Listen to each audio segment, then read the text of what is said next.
Well, folks, welcome to Roundabout Sports. My name is Jeremy Karp, and we are presented by Interstate 70 Sports Media, where our passion is our profession. Now, it is the season premiere. We're in season 2 here of Roundabout Sports, and thank you so much for your patience. Been dealing with some health issues and some other personal issues off air and everything, and the patience that you all have given me, and especially from my team members and family, is so very appreciated.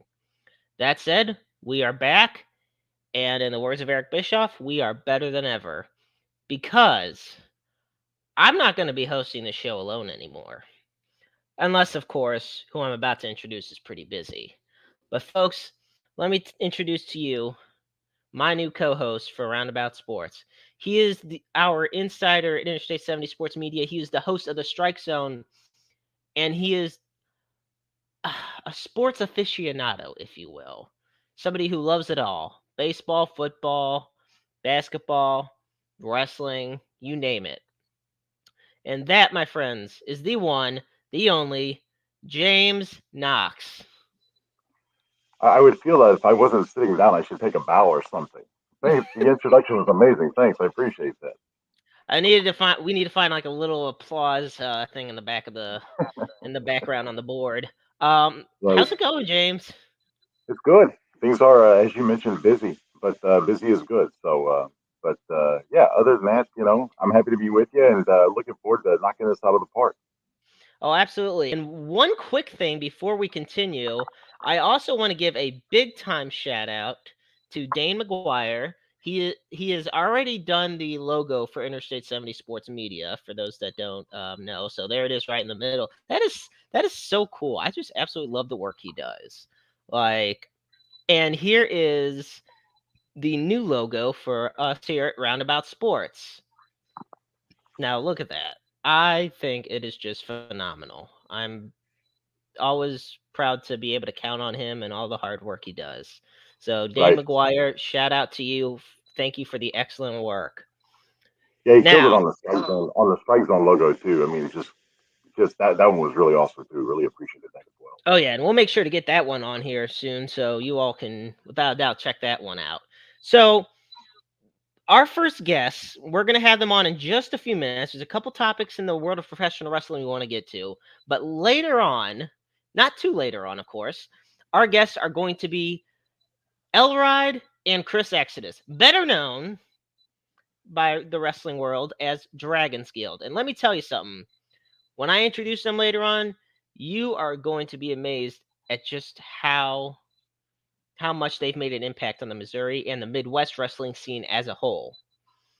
And I can't do it justice. These guys are two of the best wrestlers I've had the pleasure of seeing in person, and it has been my dream for a long time to have them on, and I figured it would be perfect to have these guys on Roundabout Sports. That said, the first story we gotta talk about, James, is something that just has been announced yesterday.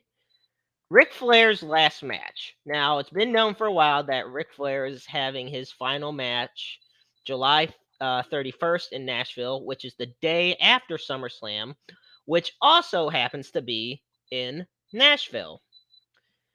And everybody was like, "Oh, who's the final match going to be against? Who's it going to be? Like, who's he taking on?" I was hoping somebody like Ricky Steamboat, is probably his greatest opponent. Right. Um, you know, and he's right up there with the likes of the late Dusty Rhodes, the late Harley Race. And that wasn't meant to be. A lot of people thought Arn Anderson would be on there. Arn Anderson, is not really wrestling anymore. He's more of an executive, a manager, and he's great at that. So then we get to the announcement. It's going to be a tag team match, which already raises my eyebrows, if you will. But it's going to be a tag match with his son-in-law Andrade, and he's going to be taking on Jeff Jarrett and Jay Lethal. And I'm just saying to myself, what? And I get I there. What do you think, James? Well, I was going to say, I think we both know why. I mean, obviously, Andrade is going to have to carry him in that match. I mean, this is not something that, Flair, obviously not the Flair of old or even the Flair of 10 years ago. But, you know, I'm with you. I would have preferred the Ricky the Dragon Steamboat, match. And that was what the initial rumor was it was going to be him and Steamboat. And, you know, you know, Ricky was just like, look, we can't do this, and he didn't want to be a part of it. I wouldn't have even minded, maybe, Flair and Andrade against, Robert Gibson and Morton. I mean, you know, the Rock and Roll Express, but, apparently that wasn't to be either. I just hope it's his last match. I mean, how many times has it been? Oh well, this is going to be my last in-ring performance, and then there's always that the follow-up. I mean, even after Shawn Michaels retired, I mean, obviously, he was back in the ring. I just hope for Flair's sake that this is it.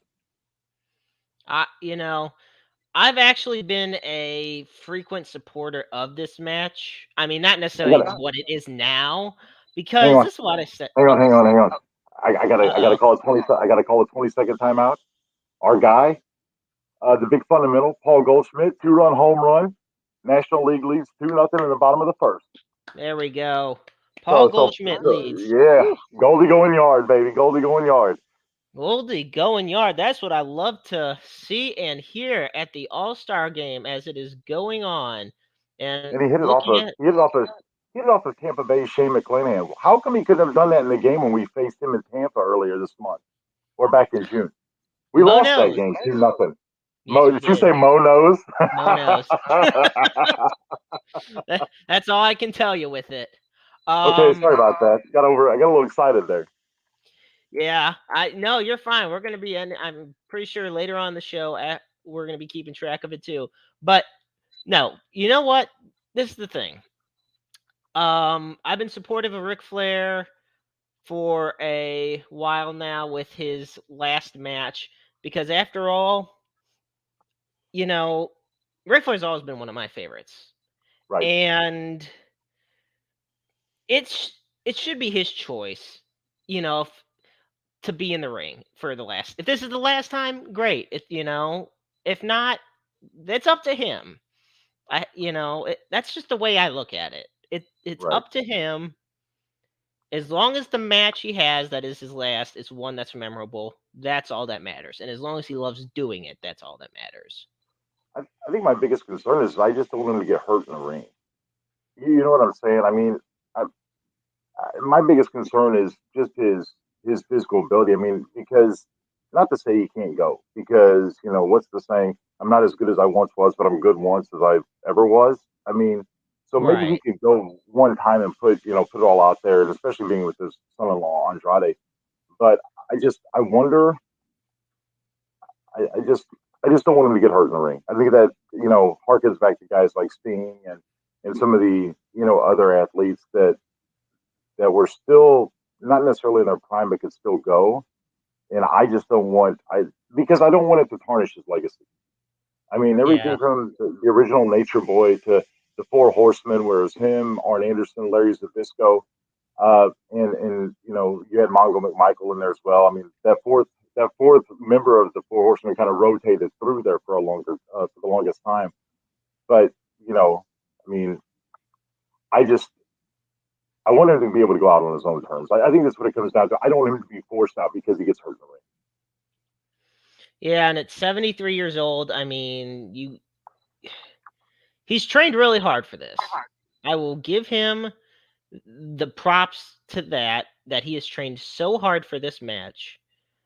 He looks in great shape for the recent health conditions he's dealt with over the past few years. I mean, for gosh sakes, he was in a coma, Right. for weeks on end, and he almost died because of just all the I hate to say because of all the hard partying he did and all the alcohol that he consumed and just the life he's lived. But And he Father got Time through is it. undefeated. Yeah, Father Time is undefeated. If you can compare it to guys like Ozzy Osbourne or Brett Michaels and all of these like hard rockers that did the same thing. That it was the heavy drinking and the nose candy and everything else that they took part in, that catches up with you. I mean, ultimately, it does take years off your life, and I think the fact that Flair has been such a resilient SOB so far, it just kind of goes to show you like that if he wants to do it, he's going to do it, and chances are he's going to be successful at it. Yeah, and he's had such when Flair's had such an extensive career, I am looking forward to just seeing how he ends up going out. I'm hoping. I'm excited. I am excited. Because like I said, Ric Flair's been one of my favorites. I feel it's going to be a big end. It's a big transition, a big end of an era. Just realizing, hey, generations of fans have watched Ric Flair wrestle. July 31st could very well be that last time. You And think if so he many wins, future it could be, and I mean, look, we know with Terry Funk, for example, the amazing Terry Funk, one of the greatest of all time, to step foot in the ring. How many retirement matches has he had? right, So right. we don't know what'll exactly I mean, what'll come of this. right, and I mean generally, if you're going out, if you're done, you go out on your back. But I would like for him to win, and then somebody hand him a microphone, and like the first sentence out of his mouth be with a tear in my eye. Oh yeah. You recreate the Royal Rumble '92. Mm-hmm. After he won the Absolutely. Rumble, and one of the few Rumbles where it was actually for the WWF Championship. So, Oh, but without a doubt. So with that, you know what? I'm telling you right now, we got so much attention coming in. I want to thank all the fans who are tuning in this evening. Um, and you know what? I'm going to tell you right now. I just want to show some of these comments.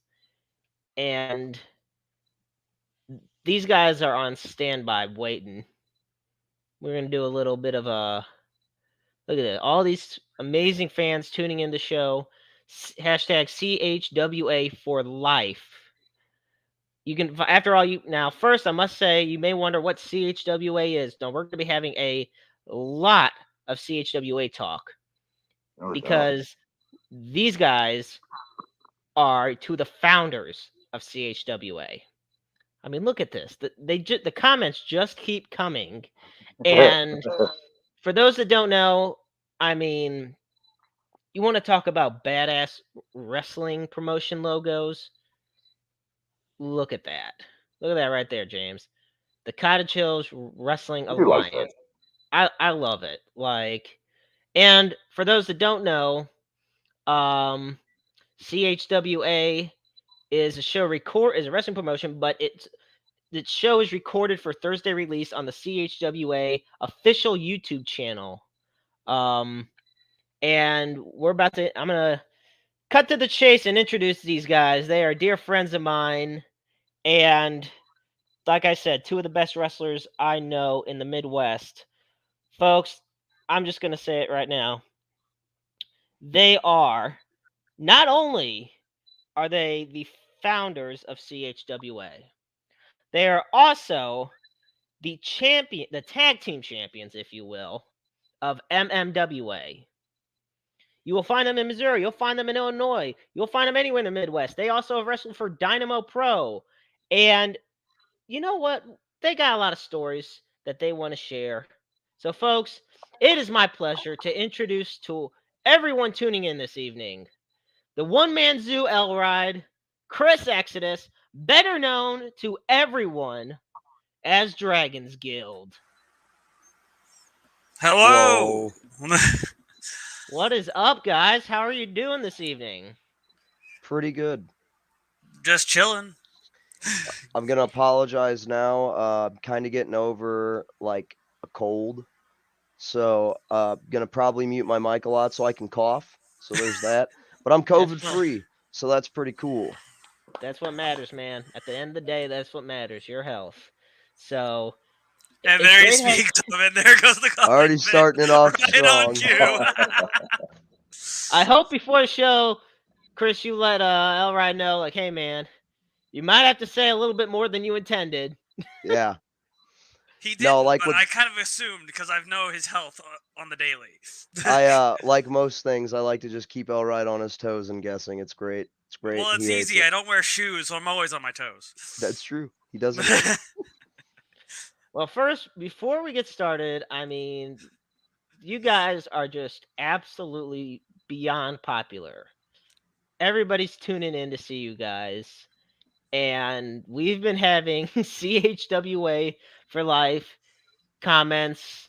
We've been getting you guys hyped up all evening long. I feel stupid. I All should have sh- wore the shirt. I have that shirt. I didn't wear I it. was gonna say I even showed the logo, and Chris at least put on the shirt. It's okay. It's fine. You guys got the MMWA tag title belts. So the first thing I would like to ask, how did you two meet in the wrestling business? Oh boy. Oh, good. Oh Lord. boy. I should have expected this type of question. So, first of all, thanks for having us. Hi everybody in the comments. How you guys doing? I hope you guys got like water, snacks, things, because this is gonna be, a year-long explanation. So Facts. Worth it. Facts. so years ago, probably close to 20 plus years ago at this point, It's been forever. I had wrestling action figures all the time, and I had just bought a Chris Jericho and Bubba Ray Dudley pack, and it came with a trash can lid and a ladder, right? And on the bus, I was having a WrestleMania match with these action figures, all right? This was a 5-star, this was a banger, all right? And so, Elride over here, Hi, I'm over here.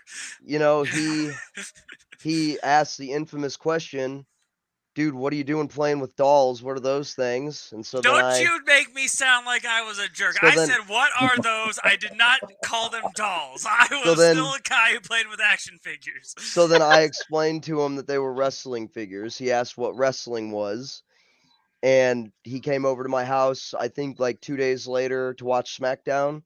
And dude, the rest is history, man. We've been best friends ever since. Been wrestling together ever since. Just tearing it up, man. Bro, the thing that is I like instilled and burned into my mind is the look you gave me when I said, "What is wrestling?" Because I didn't grow up immediately watching it like you did. So I literally go, "What is that?" He goes, "What's wrestling?" I mean, I've never seen fire in someone's eyes when we were in like 4th, 5th grade. It was not a good thing to see. And he drilled. He's like, "You're coming to my house. You are watching Monday Night Raw. We are going to do this every single week." And it happened for literally 2 years. I went to his house every single week to watch Monday Night Raw. No, that's one hell of a tradition right there, I tell you. Oh, we would be grounded. We would be grounded. And back then, like, cell phones had, like, you had to call after 9 for it to be free. It's not like now where you got unlimited everything, Yeah. And so I would call him on the phone, and we would watch Raw together on the phone. Yeah, like we'd the just last be hour of Raw. calling while we're watching, and eventually we were doing it so much, even if we did get grounded, which I'm just going to break this to you. I was the good guy. He was the one who was in trouble all the time. Always me. And Always me. When he got grounded is the main words, because I did, but not as often. It was always my fault when he got Our grounded. family let us still have that one night as like a grounding free because it became such a tradition for us. That they're like, you get this, but as soon as it's done, you're coming straight home. But I want to play. Yeah, no staying the night. As soon as the show goes off the air, you're done. Yeah. It sucked, but at the same time, it was a fun time. That's definitely a great way to get introduced to what pro wrestling is all about. I remember kind of learning basically just from my friend Evan. He got me into professional wrestling. I spent the night at his house one night. We watched Friday Night SmackDown, and believe it or not, that was the night of when Eddie Guerrero's last match aired against Mr. Kennedy. Talk about first something to really make it stay in your mind. Right. And I just got hooked that? on the show, and I, started learning more about wrestling. We had our own backyard wrestling league, and like there's just the rest is history. Been watching, I'm 27 now, so I've been watching wrestling since I was like 9 or 10. Oh, like consistently. oh, spare me. Come on. I can definitely tell I'm the old man here because before I moved to St. Louis, I grew up in the mid South. So that was Lawler's territory. Yep. And I mean that's when he was traveling around. I mean to small like little armories and auditoriums and just beating the snot out of everybody every night. So yeah, I'm the old man here, obviously. No one use the word old man. Come on, it's experienced, well You're the seasoned. grizzled There's vet. many a Yes, better word, seasoned, sir. I love seasoned. that. There we go. Grizzled vet. That's a good one right there. Grizzled vet's a good one. And Grizzled yeah, vet, yeah. Megan over here who's tuning in. Thank you so much, Megan. Exodus She knows. Troublemaker right She there. knows.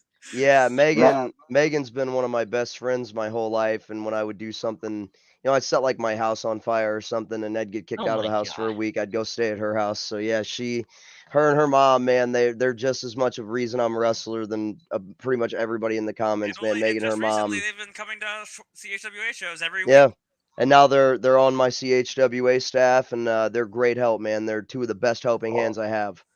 no, So I was going to say about the mid South. So before I moved to St. Louis, I was actually born in Union City, Tennessee, and as a kid, I got to meet Coco Beware's son. I also got to meet Coco Beware because he came to my birthday party. that's So I awesome. mean, That's awesome. and I had no clue who he was until you see him, with the parrot, and I can't remember the parrot's name, but until you see him on TV, you're like, wait a minute, I know him. So, but yeah, That's that's awesome. so I go way, way, way further back than Raw and SmackDown. I was going to bring up the Monday Night Wars, and I'm like, wait a minute, I better not. So Well, I'll keep to my seasoned self over here. there you go. No, it's great. You Season know, is we love catching having you, on. James. So, Chris, we've already established that you were the one into wrestling before Elrod was. Truth. So, wrestling definitely has a deep place in your heart. Care to explain why? I know from just having great personal talks with you, but for those that don't It saved know, my life. It saved my life, man. I mean, like, it's no secret, and if my mom or dad watch this, it's not like they're gonna be upset because it's no secret. And both of them are in way better places now. When I was a kid, man, my home life sucked. My home life was awful. Like, um, my mom and dad were both addicts. It was constantly violence in my household. They gave me to my grandma and grandpa, who, admittedly are older generation. They've already raised two kids. They don't feel like dealing with me. I, of course, have a lot of issues like abandonment issues, anxiety, I have depression, all diagnosed at a very early age. Also got diagnosed with autism at an early age. So it's like I got diagnosed with all this stuff. And this led to just, I don't know how to express myself. I have no idea how to express myself. And so the earliest memories I have of anything is watching WCW and wrestling in the Chase tapes and NWA tapes with my grandpa because he was a huge wrestling fan.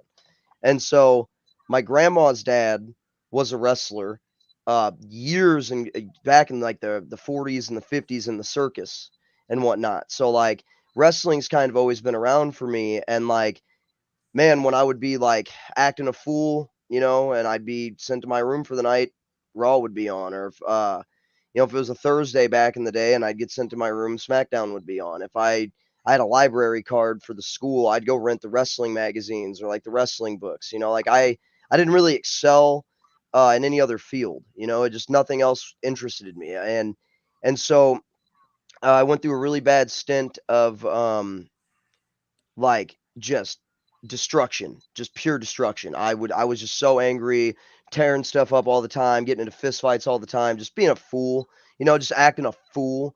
And so then one day I just was like, hey, like, this wrestling thing, I'm a really small guy, but maybe I could really do something with this that's productive instead of like destructive. And so I looked into it and just started wrestling in my backyard, and like, man, it saved my life, dude. I'm telling you. And like, just as much to this past Sunday, I cut a speech after my match. I don't know if it'll make the show or not, because if it does, cool. If it doesn't, cool. It didn't really matter to me if it made the show or not. But my best friend was actually just killed in a car wreck on Friday. And so I went for a really long walk Saturday because we got the news Saturday. And I was really contemplating going and getting some help, because I just, man, I was feeling a lot of emotions. And I kind of had this thought: if I don't show up tomorrow to Schwa, people are going to wonder why. And I think I need my people. And so I went, and everybody on the roster, everybody that paid to get in, all the people that watched YouTube videos, legitimately, they save my life all the time. They don't even know it. So yeah, wrestling, it's my favorite thing. Uh, it's the best thing to me on planet Earth. It's better than the oxygen in my lungs. It's better than everything. So I love wrestling. That's just, yeah, that's my spiel. Here's my soapbox back. There- No, you're good. First, I want to say, condolences on the loss of No your doubt. dear friend. And you had mentioned earlier before about, the impact Megan, for example, has had on your life. Well, Jeremy Lightfoot's proudly tuning in. Great guy, great wrestler, and he talked to a couple people who are heaven sent breaths of fresh air That's in Megan your and life. Carrie. That's Megan and her mom. Yeah, Yep, so like we said, they came and started helping us, and it's made already a load of a difference. And they've only been around recently, helping as part of like staff, and it's amazing what little bit of contribution can change for a locker room, for the morale, especially Positive just in reinforcement. these rough times. Especially like he said with the loss of our friend, he was a lot more closer to her than I was, but still we have those memories of her. So it was a very much needed uplifting uh, contribution. That's a oh, good way of putting it too. I could imagine so. One other thing, Chris, before we continue on, you had with everything with with your struggles and your triumphs. Last year, when uh, Daphne, Shannon Spurl, had committed suicide tragically.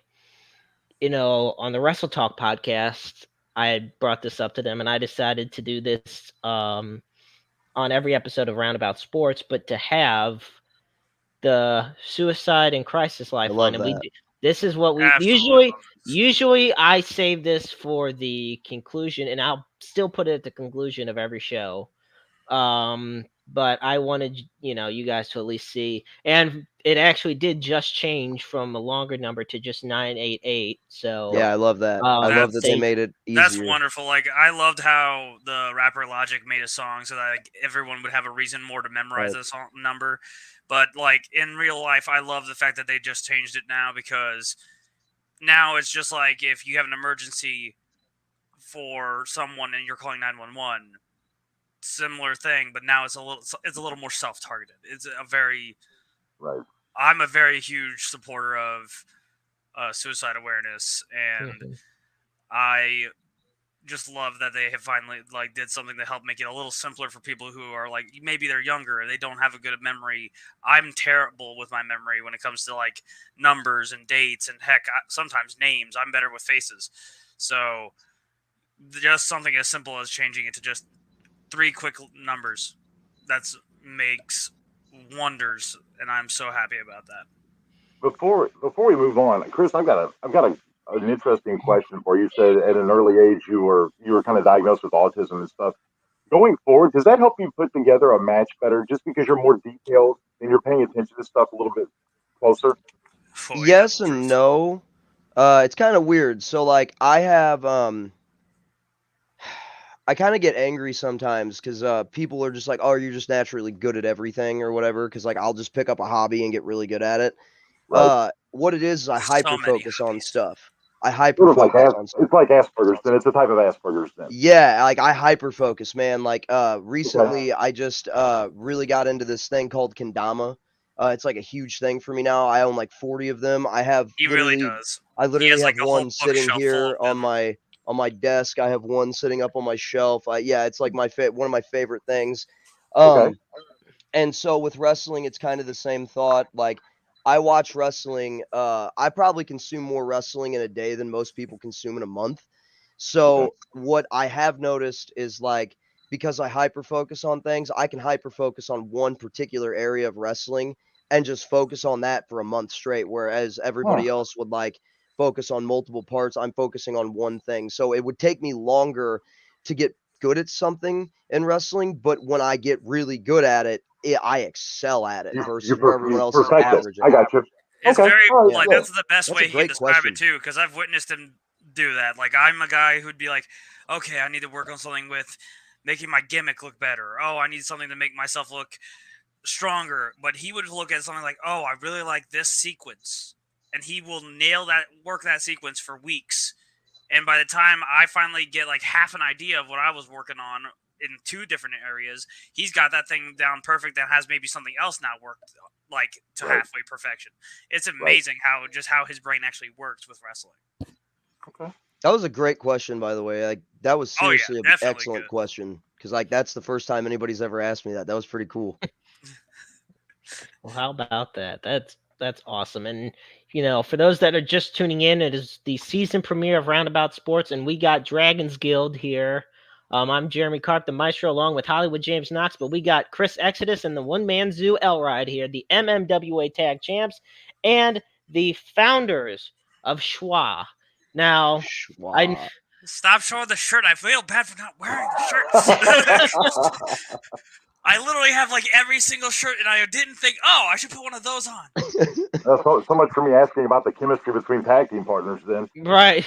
We have Well, it. I just am not mentally there. I hit my head a lot in this business, man. A lot. thank you, Chris Rodell, the voice of Dynamo Pro Wrestling, for tuning into the show tonight. And I love it. You are never alone.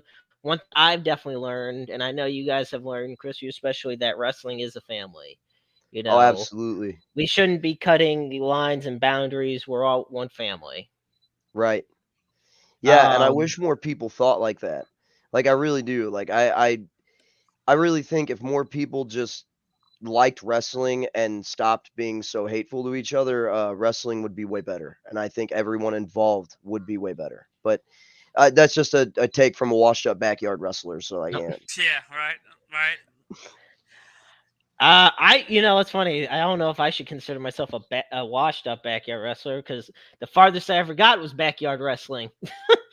but I You're tell a you, Hall of Famer, baby. You're a Hall of Famer. Hell of Famer. I, hell yeah, I'll take it. Let me tell you, my friends and I, it was us doing the backyard wrestling. It started late elementary school, and I shit you not, it probably ended early middle high school, probably.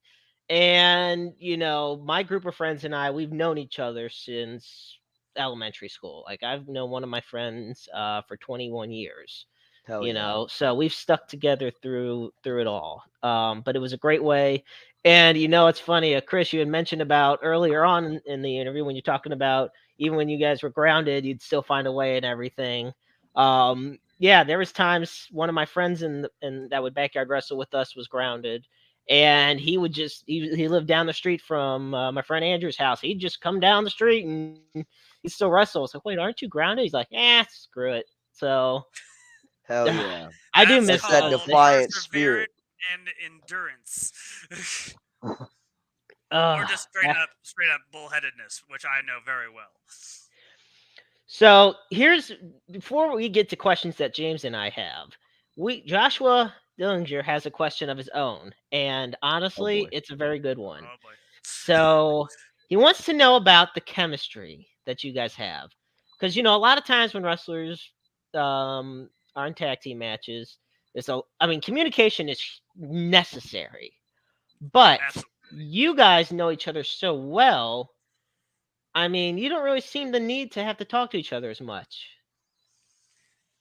I mean, It- yeah. it's kind of an odd thing because, like you said, it's a very key thing to have communication in really any piece of this business.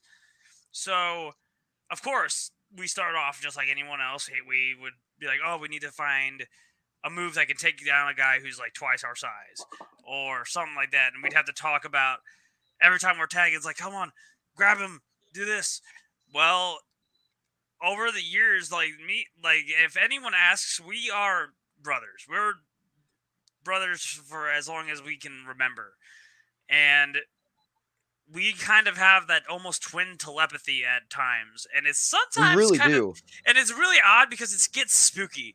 Because we'd be sitting there and we could be having like completely different conversations, and then we'll hear one key word, and then I can like chime in, and then he just starts laughing, going, "That's what I was about to say." Or And we'll be like talking to a promoter. And just yes, we'll be looking at each other and not saying a word, and when we walk away, we're both like, "Yeah, so this is what we're gonna do," and we're on the exact same page. Like it's like the twin telepathy thing is so real. Like with us, it's unbelievable. So I feel like that definitely factors in, because like in wrestling, like I've had other tag team partners, and so has Elride, but I can confidently say, at least on my end, like I've never had chemistry with anybody else like I have with him. Like I'll as soon as we get like the first tag of the match, I don't have to question what we're doing. We just do it, and it's like that the whole entire rest of the match. We don't have to question like coming up with ideas for like gear, shirts, entrance music, all that stuff just like flows out. Like it's dude, it's insane. Like my like favorite saying, just recently we had that yeah, with gear. We were talking about we needed to get some official gear that matched. And I always say that I have the gift and the curse of having a very creative mind when it comes to something like designs and stuff. At least for like me and him knowing what we like, whether it be we want it to be influenced by a show or we want it to be influenced like there's the gear that we most recently have. Same look on both of us, just names are on different. But There you go. we just sat there. I mean, I was like, okay, I gotta get going. I'm gonna let you get back to doing your stuff for the day. And next thing you know, I've rattled off like 6 different ideas that we agreed on. Like, oh yeah, we gotta do this. We gotta do this. How about we change that one to a shirt design? Like, we have. It's just the weird ways that we're like a long game of pong. Just yeah. dip, it's everywhere, always bouncing off each other. And it never ends. It's like everything in life. I mean, dude, we'll be driving to shows or whatever and just like talking about like we both play video games, right? And like I'll bring up like, hey, did you see they added like Fable 1, 2, and 3 to the Xbox Game Pass? And he'll be like, yeah, and they also added this to the Game Pass, and I was gonna tell you about this, and this will just branch out. And it's like, I don't know, there's just never a boring moment. Like it's great. And my other tag partners that I've had, it's been fun with them. You know, I've had a good time. But I tag team with my wife a lot, and it's a fun time. But the thing is, I find with all the other people I've tag teamed with, both in the independents, the backyard, whatever, I've always had to like put in a lot of effort to those teams where like I not that I'm carrying the team, but like I have to try that much harder because now I'm not just worried about me. And then with Elride, don't have to do that. Don't have to do that at all. It's just like I know what he brings to the table. He knows what I bring to the table, and we're both setting the table. We're both going to eat at the table. We want everybody to eat at the table with us, but if not, we're still going to eat at the table.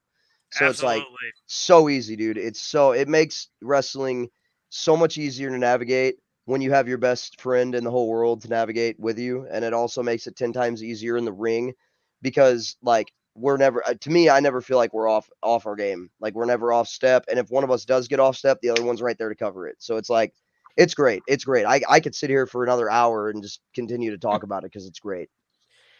So when was the first time you guys teamed up? ooh.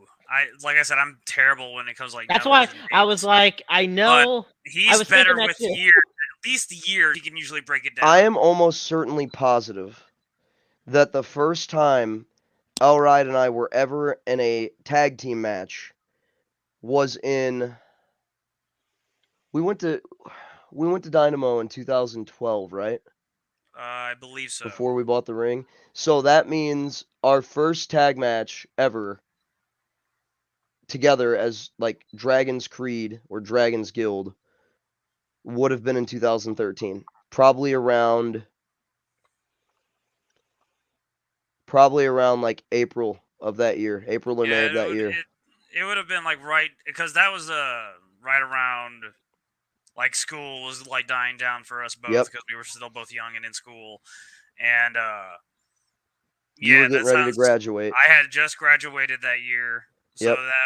so that would have been right around the time I graduated. So that's probably the most accurate year. Yeah. So it had to have been Okay. April or May of like 2013, roughly. maybe give or Almost take a 10 couple years. months. But yeah, it's almost been 10 It's years, been and a long I road. think we took like one, maybe two hiatuses. We took one at the old building, and then one at Mystical Journeys. But minus that, we've pretty much always been And together. the main hiatuses were like due to just we like couldn't be wrote as a team at the time. It just Yeah, there like a was company not wasn't big enough enough. for tag We teams, didn't or have enough teams to compete against, we so we had didn't to like go CHWA. solo and do singles runs. But Because that was the we, big thing at Schwa for years, is that like mhm, there's no tag teams because we have 13 people on the roster. Well, how are we gonna have 4 tag teams? That math don't add up. It's just right. you can't do that. Plus have a singles division and a women's division. You just can't do it. So we would do like dark matches and stuff. Off camera tag matches against 2 And we'd people that do would just want to team. occasionally get like one booking every out of the blue where we Yeah, got booked together. That would be outside and of those were CHWA. fun. And Those were those fun were a fun times. time. And yeah, man. So yeah, we've almost 10 years now. Oh wow, James, you have some. I know you're hanging in there. I appreciate you being so patient because I know there's plenty you want to ask. Well, Oh, I'm feel just free kind to of jump in and tell me to shut up at any no, no, time. no, We no. do You're fine. ramble. We ramble I'm just, horribly. You're I'm good. just kind of. I was gonna say I'm just kind of listening to the story. I mean, just how it all came together. That's kind of where I was gonna go was ask like how it all started for you two because you know obviously you got to build that chemistry and you get to a point where you still have to communicate with your opponents in the ring, but with each other, it just seems to me like it just naturally clicks for you guys now. Yes, because like you said, like we still have to now communicate with our opponents and everything. Because again, if you don't, that's where injuries happen. Right. And our whole goal is we want to. Oh, there's the lovely Oh, hey Mrs. Maddie, He's dropping. But the amazing monarch when it herself. comes down to it, is like it's just wonderful to know that we now have to do half of the work when it comes to communicating because we already have our side locked. Right. Now it's basically we just got to listen to them and they have to listen to us if it's a situation that it comes up. But And the in and the most best times, advice we ever got was to just nail down what we do, like know without a doubt what we do, and execute it well. And like that's been the best tag team advice we've ever got. Like, because we do, if you watch any Dragons Guild match, go watch any match, you're gonna see like the list of the best moves that we've hit. Like it's absolutely the same. Like we know what's effective. Like we've hit thousands of tag moves, but we know which ones are effective and we know which ones are going to work. And that's the whole thing. Like I see a lot of tag teams, especially in independent wrestling, doing a lot of things that are cool, but they don't work. Right. And that's the thing that their timing is off. It's because, and we've been guilty of this way before when we were younger. Uh, of hey, this sounds cool. Let's not practice it. Let's just try it in the show. Yeah, that's not really a yeah, great that idea. was a very common Yeah. accident that happens just in the business in general. Is that because we have moments where we have a move combination. We're like, oh, let's do this. And then I would have, like nowadays, we get to look at each other and be like, hey, that is a cool idea, but we need to take time to like get together, figure out how the actual flow of this works so we don't injure ourselves or the opponent.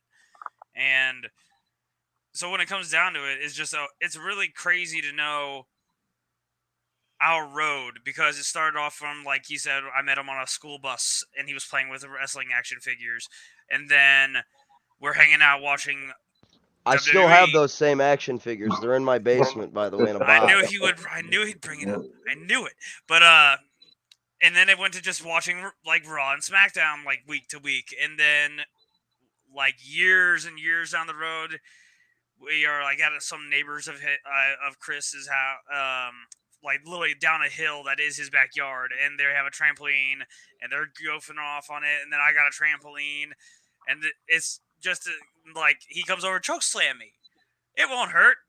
Let's do it. I'm like, and this is where the bug lays in. Famous last words, man. Famous last word. Choke slam me. Famous last words. Choke slam me. Why? It won't hurt. It's on a trampoline. And then we ended up going to Dynamo years ago and started our tag team training. Like we specifically went to train as a tag team. We did not have any other ideas of our careers being even singles. We only pictured ourselves as a tag team.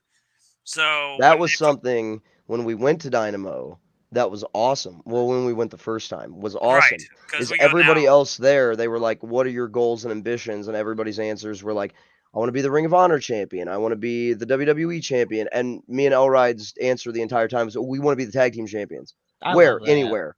So Anywhere. this kind of brings me to my next question because of like the independents and then like almost like the minor leagues, if you will. Now it's NXT and it's kind of the smaller stuff. So it's just reported that Kevin Nash went to NXT, talked to Shawn Michaels, and told him that he needed to tell his younger superstars to slow down in the ring. What are your thoughts on that? Oh, we hear it all the time. All the time. Because one of the biggest things a lot of people do when they're like younger, and we're very much guilty of this, we just think we gotta go. We gotta boom, boom, boom. And it ends up Biggest thing I hear. And so it's like people just don't realize how much that like the less you do is actually more, especially in our business. Because if you go and you hit clothesline, drop kick, shoulder block, clothesline, crossbody, the fans are going to recognize that you hit a crossbody at the end and not know what the heck you hit before. Because less is definitely the human more. mind, like its perception basically sticks to like every like 3 second long on how much it's going to take in and hold. So if you do too much too fast, you're just wasting your energy. You're wasting your opponent's energy. You're taking bumps off their bump card. You're taking bumps off your bump card. You're shortening your career for that very is a little, huge thing. to very little effect and for absolutely no reason. And like if you watch all of our tag matches, we have one like combo that we do that's like bang, bang, bang, bang, bang. Everything else is literally just a solid single thing because like we can move fast, like we're two really fast guys, but we don't have to. And like the bump card thing, it's a huge thing because after my lung collapse and my lung surgery, like I realized like I don't have to take 50 falls in one match. Like I can take 50 falls a month. You know what I mean? I don't have to take that in one match. Like, yeah. So Kevin Nash to me is like spot on the money. I think there's a crowd of wrestling fans that enjoy just the crazy, the boom bang, fast, fast, and I think that's fine. Like I think that's totally fine. Like there's a room for that. There's room in wrestling for almost anything. But where I do think it becomes a problem is most wrestlers, and I don't mean this to sound insultive, I find a lot of wrestlers can't read a room. They can't read the room. They go to a venue full of people who like old school wrestling, and they're out there trying to do modern wrestling. And if there's no reaction, it's not because you're not good. It's not because what you're doing isn't cool. It's because you're not listening to the room. You're not listening to the audience, and that's the biggest thing in wrestling. You have to be able to adapt to the room. Like I like to do flips. I love flips. They're great. But when I go to a crowd where it's like older people, like way older people, they're not there to see the flip show. They're there to watch like old school wrestling. So I'll just go in and I'll just wrestle and I'll get a way bigger reaction that way. If I go to a show like Schwa, where our crowd is a good mixed bag, they like the crazy matches, they like hardcore matches, they like good wrestling matches. I can just be me and I can hit people with shoes. And last Sunday I hit a guy with a pair of sandals. I held the sandals up and the entire crowd came up to their feet and started chanting sandals.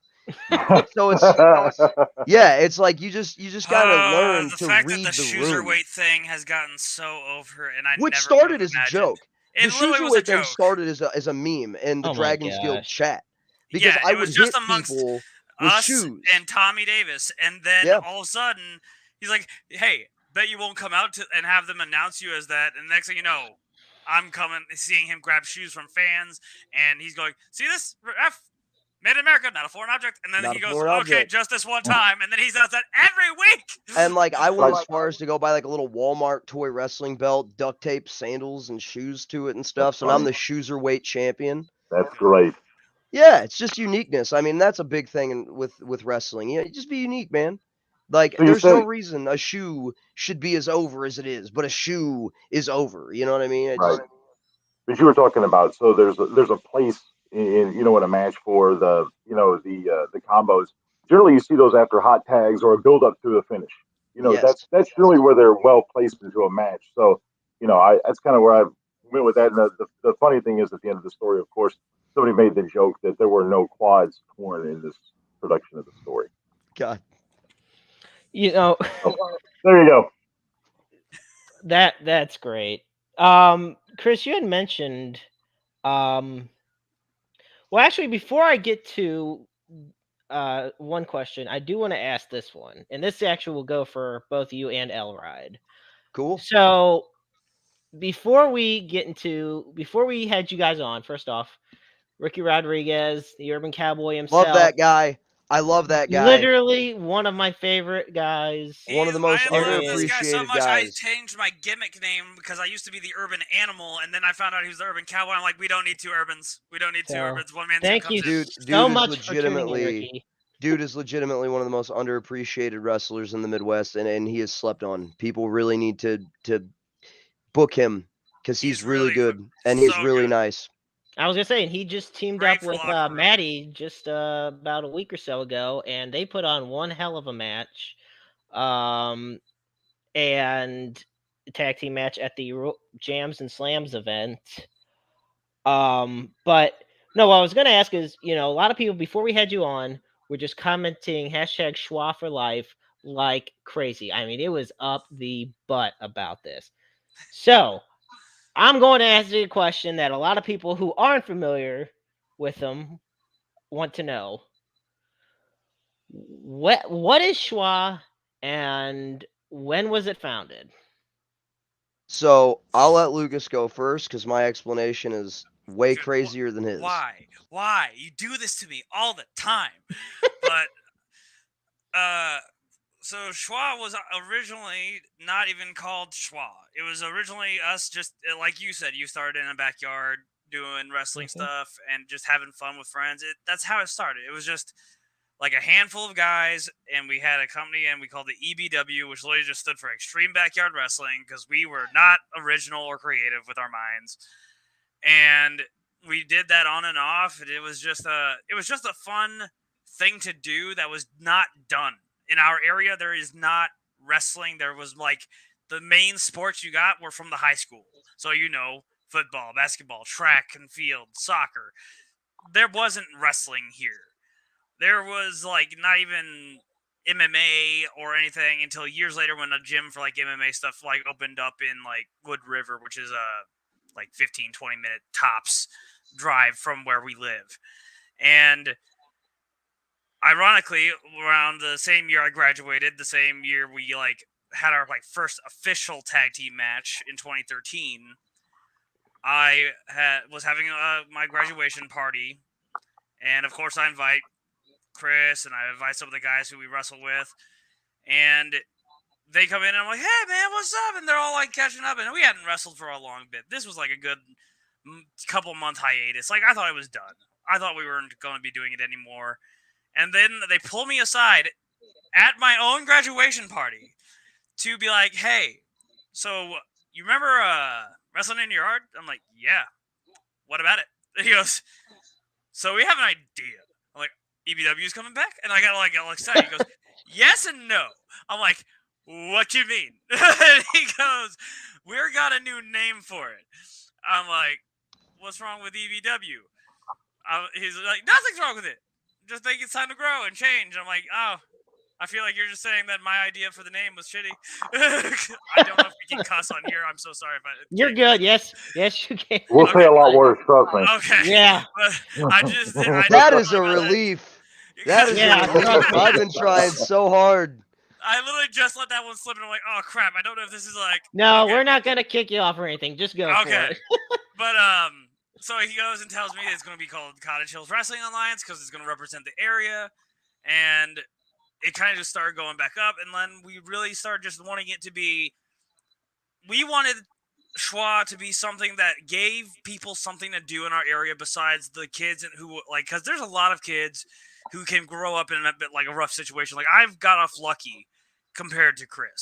Chris had a rough life. I had when I was 9, my parents got divorced, and I was just very I would deny it. I was in very much denial about them being separate, even though one lived an hour away with my grandparents, and I was living with my mom. And it's just I was in denials and stuff. Well, people who get depression here, if they don't have someone, if I didn't have Chris, if I didn't have Maddie, because those two are literally my best friends.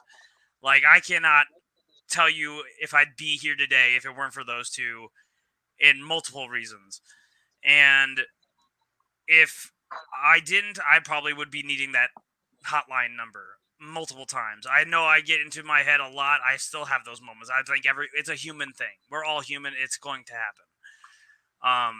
But we wanted to be able to help those who are in those states and then turn to drugs or turn to drinking and turn to just being in the bad crowd. We wanted to give something to our community that we could have fun with and can help give them something to have fun with. So they don't necessarily have to be in the show, but at least if they come, they have something that's keeping them for a couple hours out of a bad living situation, away from the drugs, away from alcohol, maybe even helping inspire them to get away from that type of stuff. And hopefully even help out people who are in those situations and help lift them out of those situations. Because all CHWA is we just wanted to back up our own community and give it something to do. We wanted our own equivalent of a Boys and Girls Club.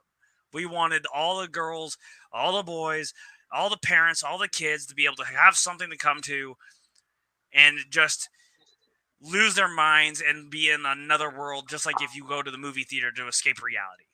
Except, obviously, in this reality, we're getting beat up for no fun for a belt that doesn't really help you hold your pants up, and we're in our underwear half the time, basically.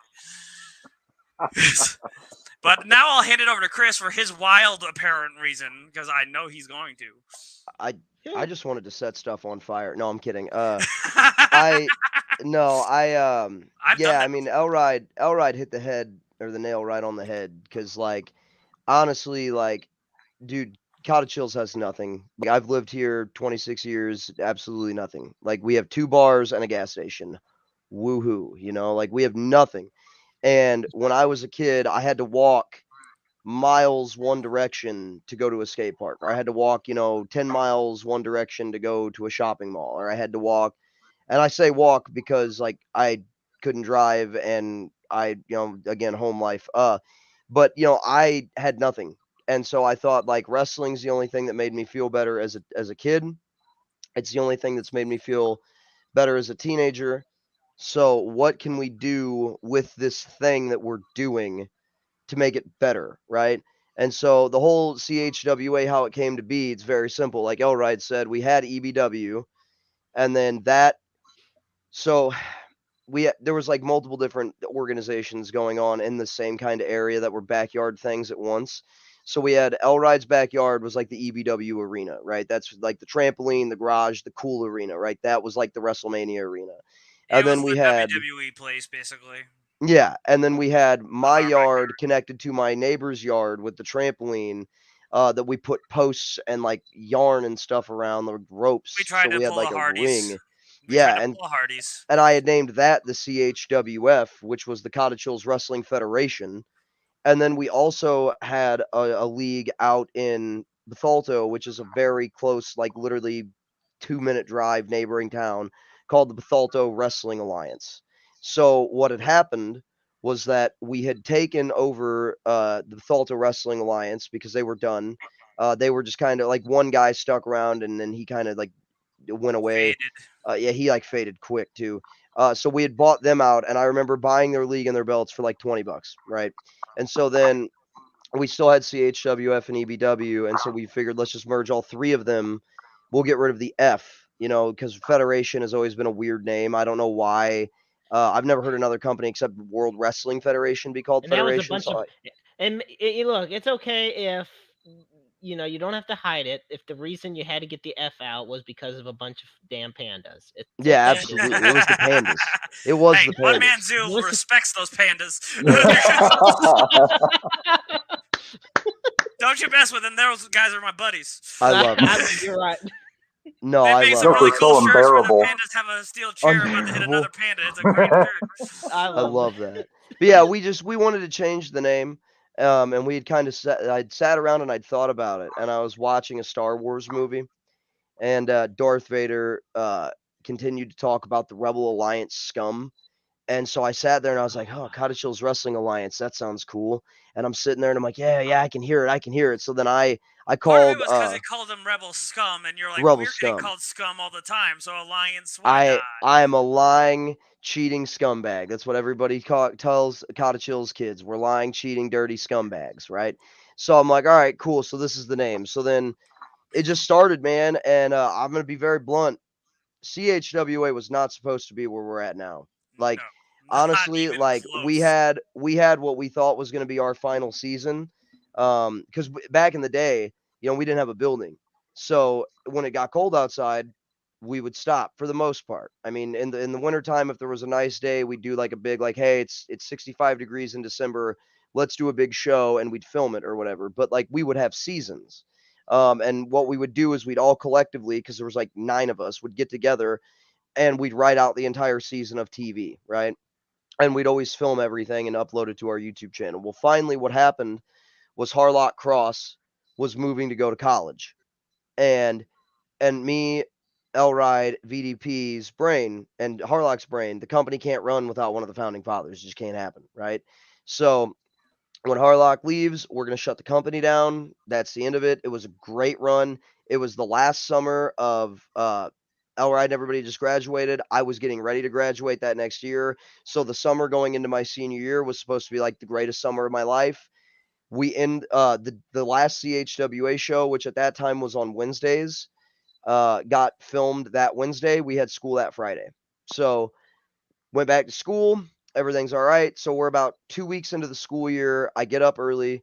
I'm taking a shower, washing my hair. My hair was like down to my hips at the time. I'm washing my hair. Yep, And I just kind of long started hair. thinking about all these angles we could do because Harlock had won the belt and took it off to college with him. What could we do? Like what angles could we film with? And I start just thinking of all this stuff. And I'm like, cool, I'm not going to go to school today. So I called myself off school because over the phone I can sound just like my mother, still can to this day. That's been a great thing my whole life, I assure you. Good And lord. so I called all the boys and I'm like, hey, we're gonna meet at my at the time my girlfriend's house. We're gonna have like a little get together. Let's talk. So we all get together around the trampoline. We're having a discussion. Hey, we'd like to bring CHWA back. Who's gonna tell Harlock? So we all collectively called Harlock. Hey, this is That what we was want the to do. one question I loathed. It was just that you legitimately were just like, so who wants to tell Who wants to tell Harlock who's Harlock? in college? And we stopped because he was in college. Yeah, And it's just like, oh, I don't want to do it. He doesn't want to I do don't want to it. do it. How about we just all come together and do it? Let's So do we it just together. put a phone in the middle, set it to speaker, and then Yep. it's like, but now it's like, it was only funny because I think it was actually Chris's phone that we used. It was. Because it's like, now he's going to get this call and it's going to be like, why is he calling me all of a sudden? That's then he exactly ends what up he here. said when he answered. What do you want, midget? That's exactly what he said when he And answered. all you have is like the 3 or 4 voices coming at once. Hey, buddy. Hey, buddy.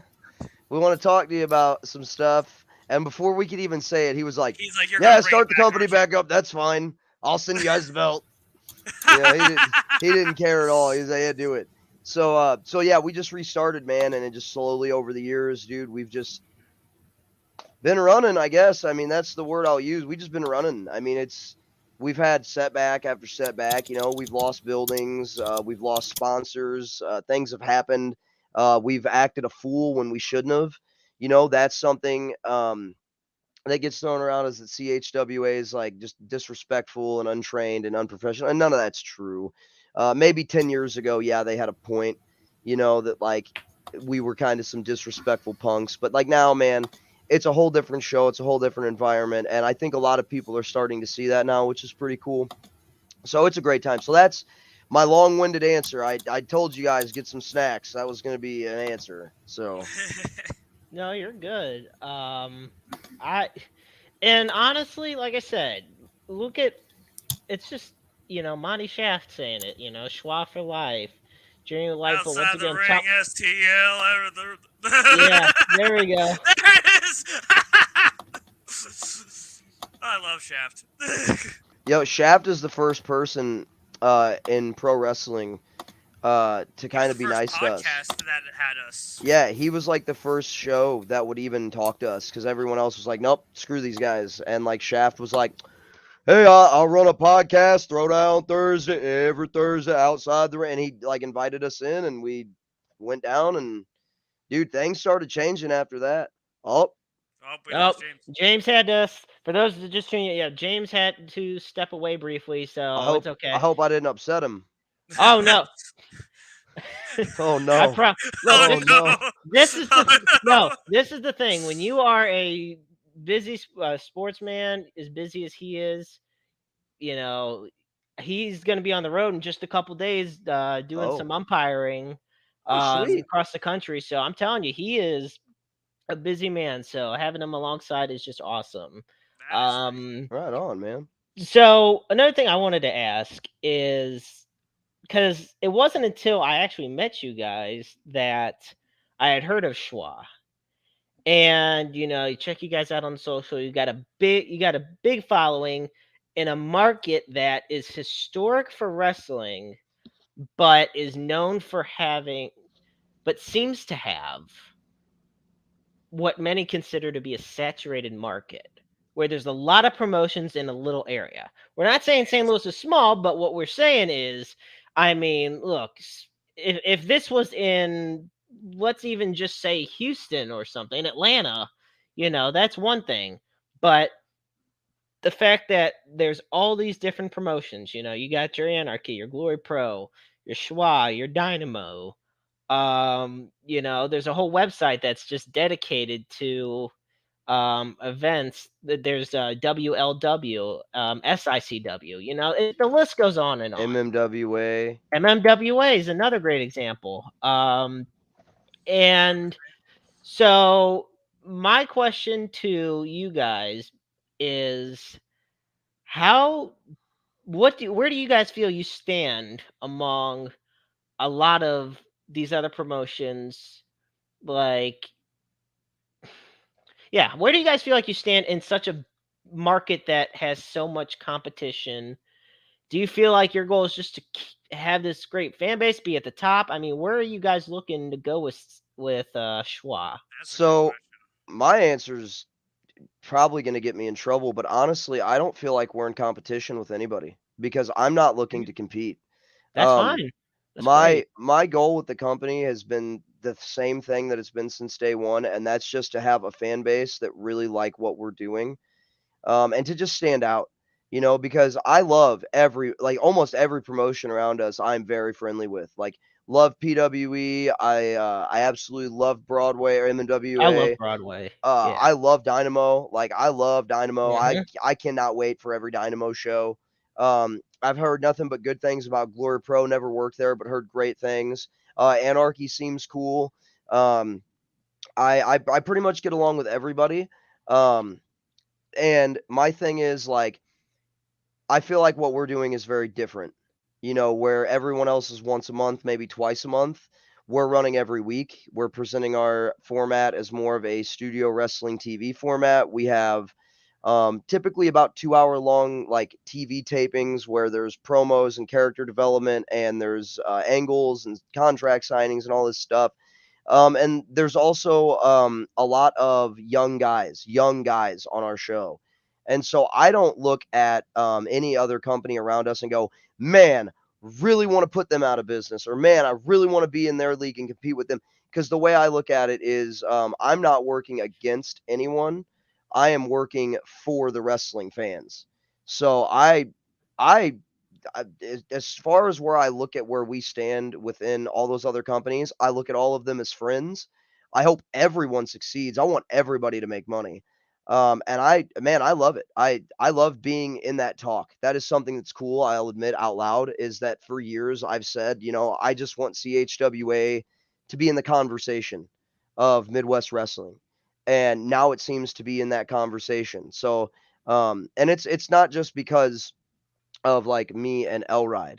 It's because of my entire roster. It's because of everybody that pays a ticket to get in. It's because of people like you with the show that let us do what we do here. It's because of the fans online that follow us. It's like a cult.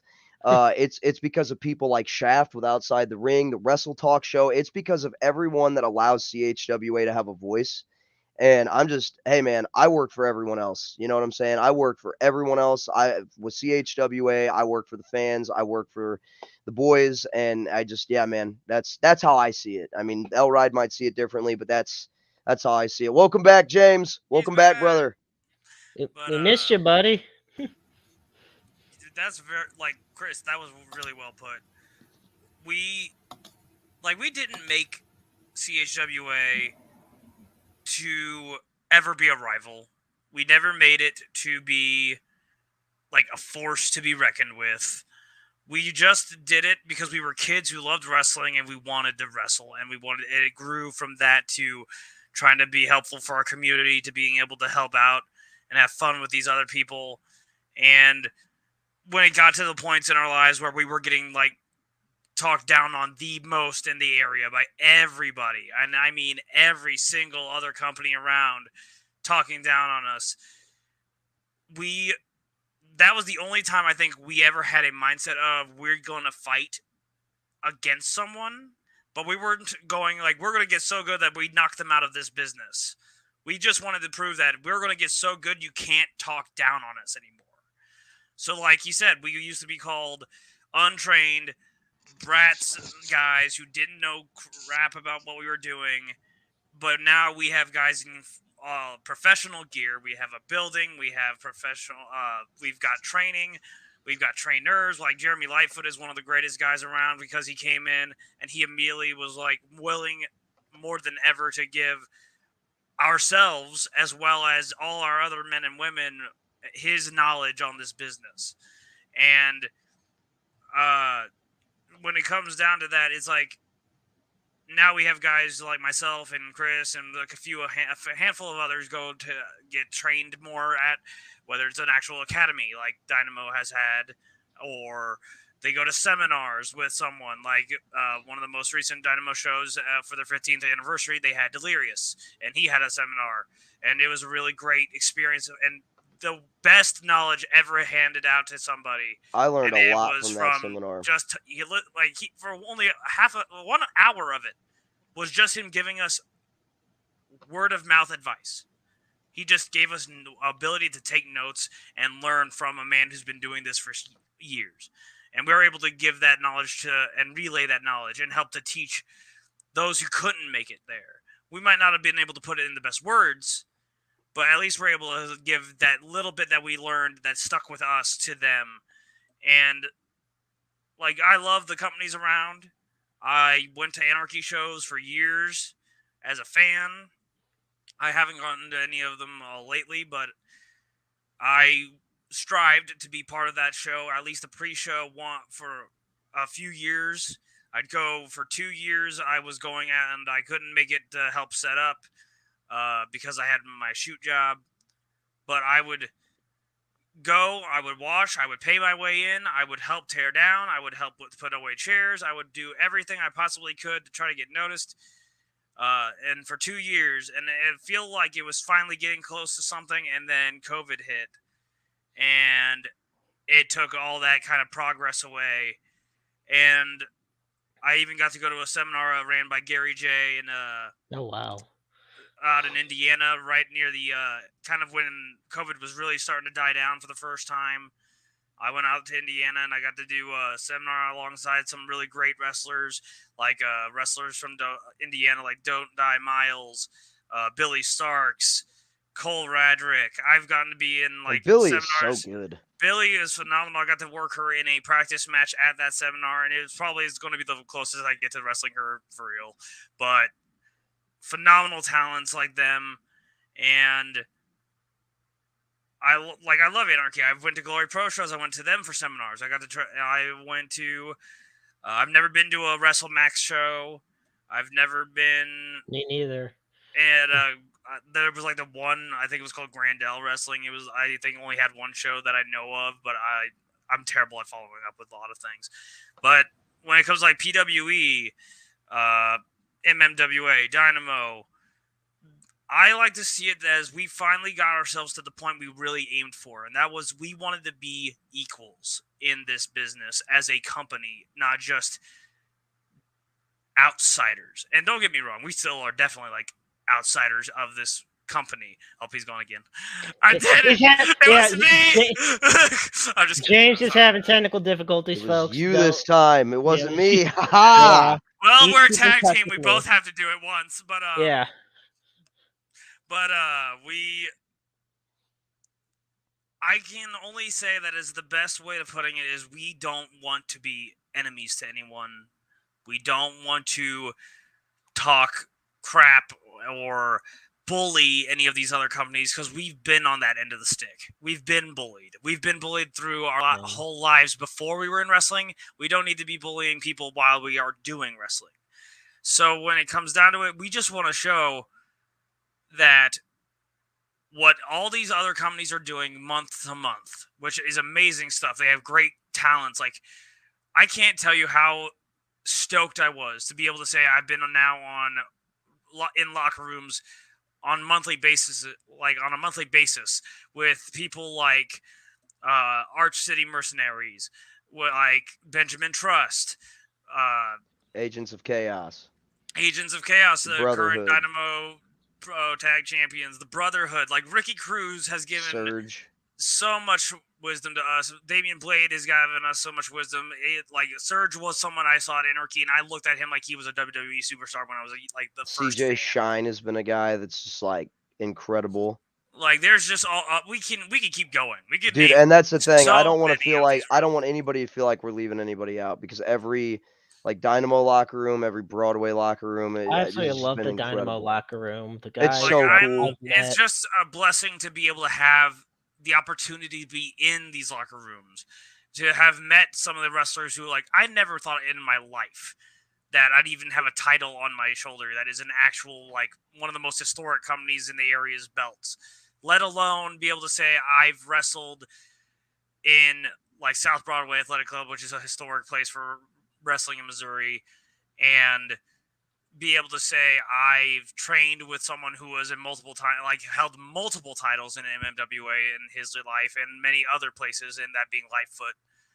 And it's I mean, at least we forget that every single bit of knowledge in the past 6 months that Sadie Blaze has given us is just incredible. Like, I cannot say how much love and support if I could literally rip out a part of my like being, I would give it to Sadie Blaze. Like he has earned every bit of my respect, and he was one of the first people to welcome us back into Dynamo when we thought that we were hated and never going to be welcomed back. We thought we'd go in there and we'd get beat up and just destroyed forever, like the entire time that we'd be there.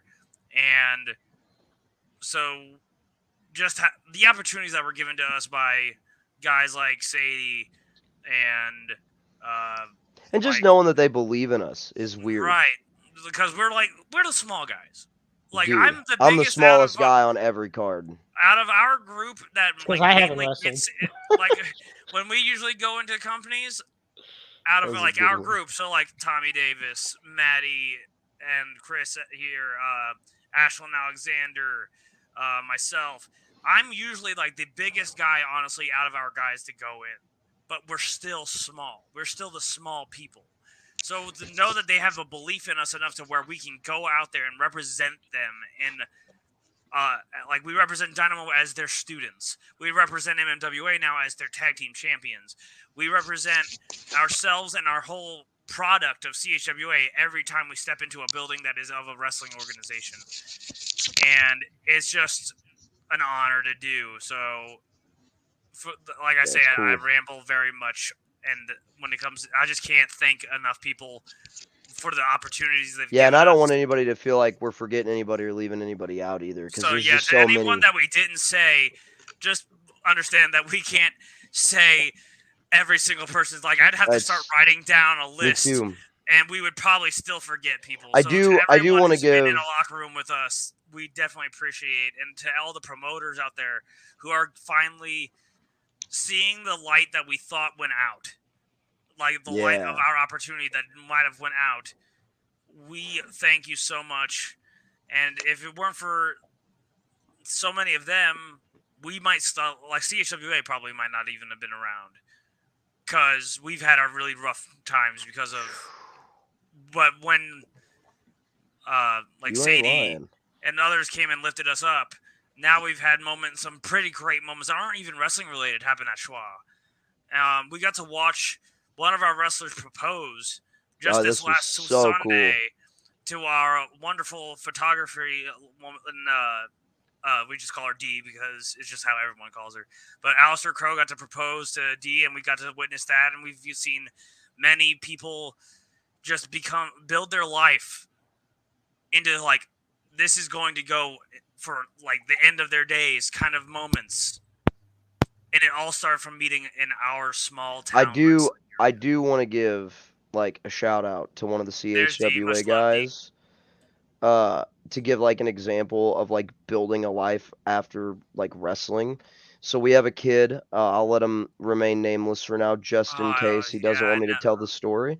of course. We have a kid and like dude, when he like came into CHWA, no job, gang banging, like legit gang banging, like not just like I'm a pretend gangster. Like no, kid was legitimately a gangster. Real rough life, dude. Was sleeping in my car for a while. Legitimately, I was letting him sleep in my car. I was trying to give him clothes, just help him out. Now this same kid works 2 full-time jobs. Is getting booked all over the place. Just getting ready to get his Missouri license. Probably going to start working Broadway soon. Super unique gimmick, super unique kid. One of the most impressive wrestlers I've ever seen, and he's also 100% involved with his kid's life now. So like when I say wrestling can save lives, there's factual stories and statements and receipts to back that up. So yeah, man, I love CHWA so goddamn much. I just love it. I can definitely tell, and that love. I think Karen or Corn. This is what happens when you don't have your glasses on. She's definitely reciprocated that love, and it sums it up by how a lot of the fans definitely feel. And you had mentioned, all right, you had mentioned earlier about Tommy Davis. I mean, Yes. and Brother, he is frequently Brother. with you guys with Dragons Guild, Indeed. and the and MMWA Junior Heavyweight Champion. The third leg to the stool that is Dragon's Guild. absolutely. So tell us a little bit, but I mean, one of you guys or both of you guys, just tell us a little bit about Tommy Davis, and because he's definitely on the upstart, and he's just great in the ring. He's great to talk to Wildest dude. outside of the One ring. of the But most tell us about him, bro. Wildest insane. dude. Phew. Bro, this man, we were driving down the highway one time to a show. At the highway, like the interstate, like 255.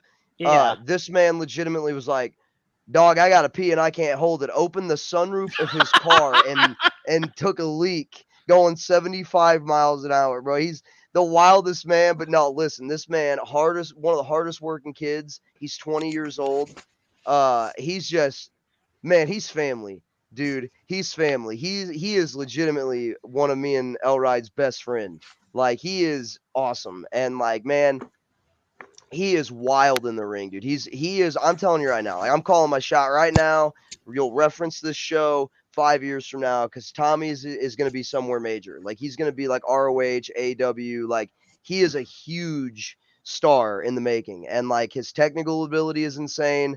The way he puts his matches together is insane. He just gets it, and like everyone is seeing it. Every aspect of him, from the look to like he might be small, but when you look at him walk through a curtain and you see that look in his eye, you can just see a literal burning determination to show that he is not some joke.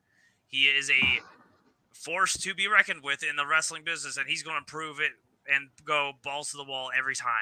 Like, he watched one person. I can't remember which one because there's been a couple pro wrestlers on TV now to do the specific dive.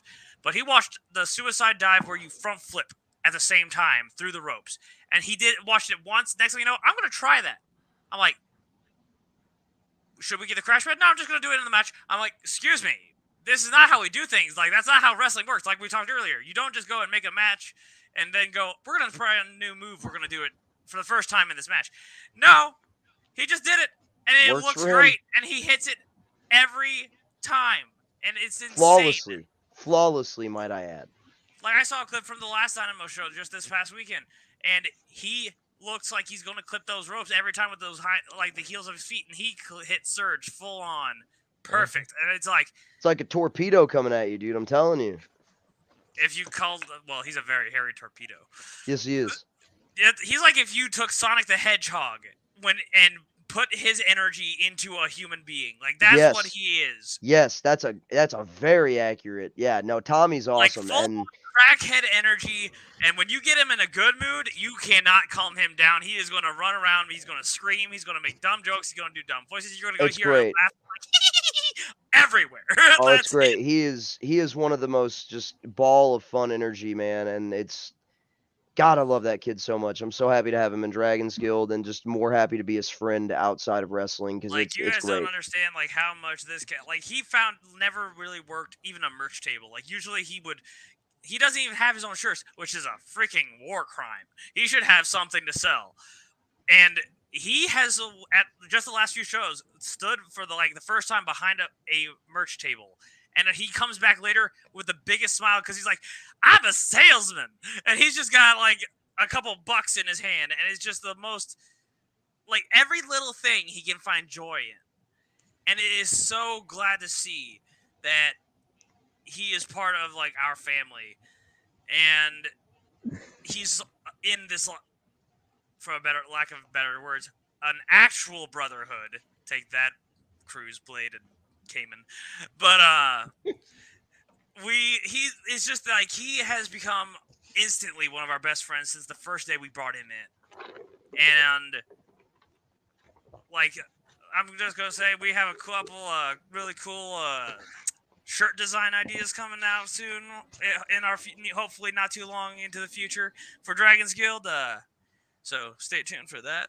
But definitely, like, he's one of the greatest guys you can, like, if you have someone who needs to be behind you and like have your back the entire time, dude, you could not have someone better than Tommy Davis. He is literally one. If you're not there, he will defend you like it was the last thing he could possibly do on the very last day of the earth. Like, he's just one of the greatest guys, one of the most passionate in the business that I've seen.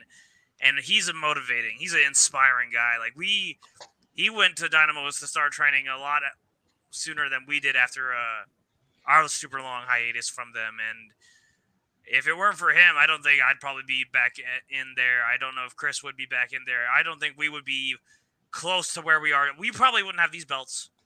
We probably wouldn't be on this podcast. We wouldn't be like on anything. We'd probably be still just doing what we are doing every week, wrestling for fun at CHWA and trying to make I would say the millions, but like more like tens and hundreds of Cottage Hills area happy to have some wrestling in their life. I mean, I couldn't have summed it up better myself. Now, I'm going to pass it over to James, but before I do, I want to show a picture from Dynamo's 15th anniversary show. Now, we talk about... I know what... Is this what I think it is? Is this the cool one? Is this the one you got? Yes, this is the one I got. Yeah. And... I love this picture. For those that want to know what the match was, it was a 4-team tag. It was a 4-way 4-team match. So there's 4 different tag teams. It was for the such Dynamo a mouthful Pro. to say. Yeah, it was an absolute 4-corner cluster. trios tag team match. Yes, every corner had a tag team basically, and this was for the Dynamo Pro tag team championships, and which was won by the Agents of Chaos. Lineage. Chaos. Yeah. Surge. Damn Surge. Yeah. Well, anyway. Lights out. I'll put his lights out. Yeah. Well, during that match, this happened. With everyone, and for the record, from this angle, you can't see, but Tommy Davis is in the far background pushing a couple of the Oh, yeah. guys forward into it more to be like, look, these two freaks of nature are going to take all of you out. Elride and Chris Exodus definitely just absolutely stole the show. And of We all the threw our cares to pictures, the wind. yes, and of all the videos I've probably gotten at wrestling events, and all the pictures I've taken, this very well might be my all-time favorite. And I just could not let it go on the show unnoticed. Like it was Chris, your just abs are freaking popping in this picture. Holy cow. yeah, this is I'm just trying, man. I'm trying. I mean, look at my back though. Like, that them days in the gym starting to pay off. like everyone just oh my god. And the crowd there was one of the biggest pops of the night. Without a doubt when you guys went airborne. Um It was it, also the first front flip off the top rope I've done since my surgery. there So you That there's was go. that. literally the biggest dive you've done since your surgery. You know, you got to do it at some point. You don't know, if you can do something until you try it. James and I were talking about this before the show. It's like somebody won't hire it. James said it perfectly. You said, what was it about experience? Somebody not hiring you if you don't have experience when. Yeah, but how are you going to get the experience unless somebody takes a chance on you? Yeah, it's just like those jobs. It's like, oh, you want to be a manager, but you don't have any managerial experience. But how am I going to get managerial experience if you don't let me be a manager? Right.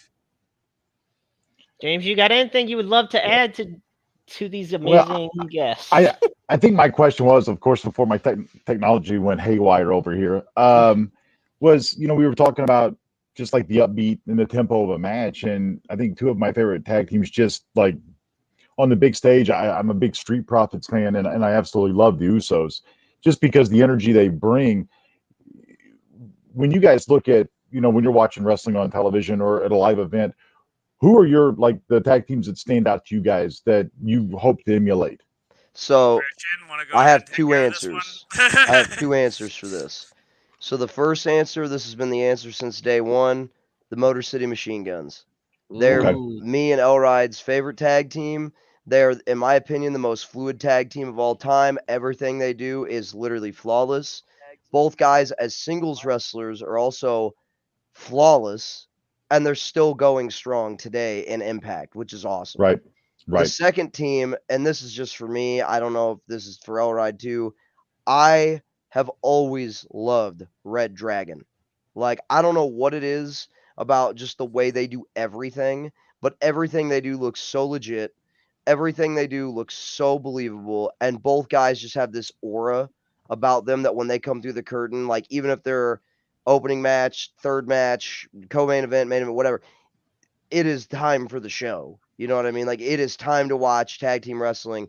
But third, and this one, I any tag team wrestler that doesn't have this team on the list should probably reevaluate. FTR, like Right. FTR is the yeah. best tag team in the world. I mean, For there's sure. there's really no debate. Like there's other great tag teams like the two I just mentioned. I also love the Usos, also love the Street Profits, but like you want to talk about fundamentally sound best tag team in the world, FTR, bar none, without a doubt. So that's my answer. Yeah, for sure. Machine Guns, Red Dragon, FTR. All very good choices. Like you said, most City Machine Guns were a huge influence on us as a team. We actually do a couple moves that were inspired by them. We literally call one just a Motor City combo because it's literally based off one of their exact combinations. Our tag team finish is very similar to one of theirs. Instead, we do a neck breaker double stomp, and the only difference is the double stomp because they would do a frog splash with the neck breaker. We did the double stomp because we were like, first of all, we didn't know how to properly pull that move off, and this was a safer manner, and it looked more believable with our sizes. I was also Right. doing the double stomp as like my singles finish at the time. Because you were a big Finn So Balor fan at the yeah. time. Oh You yeah, Okay. dude, did Finn coup de Balor's grace. phenomenal. But And so The yeah, coup de like grace. the neck breaker double coup de stomp grace. started. Fun name. And like a lot of people like we do it. It's a very unique move. I haven't seen anybody ever do that combination.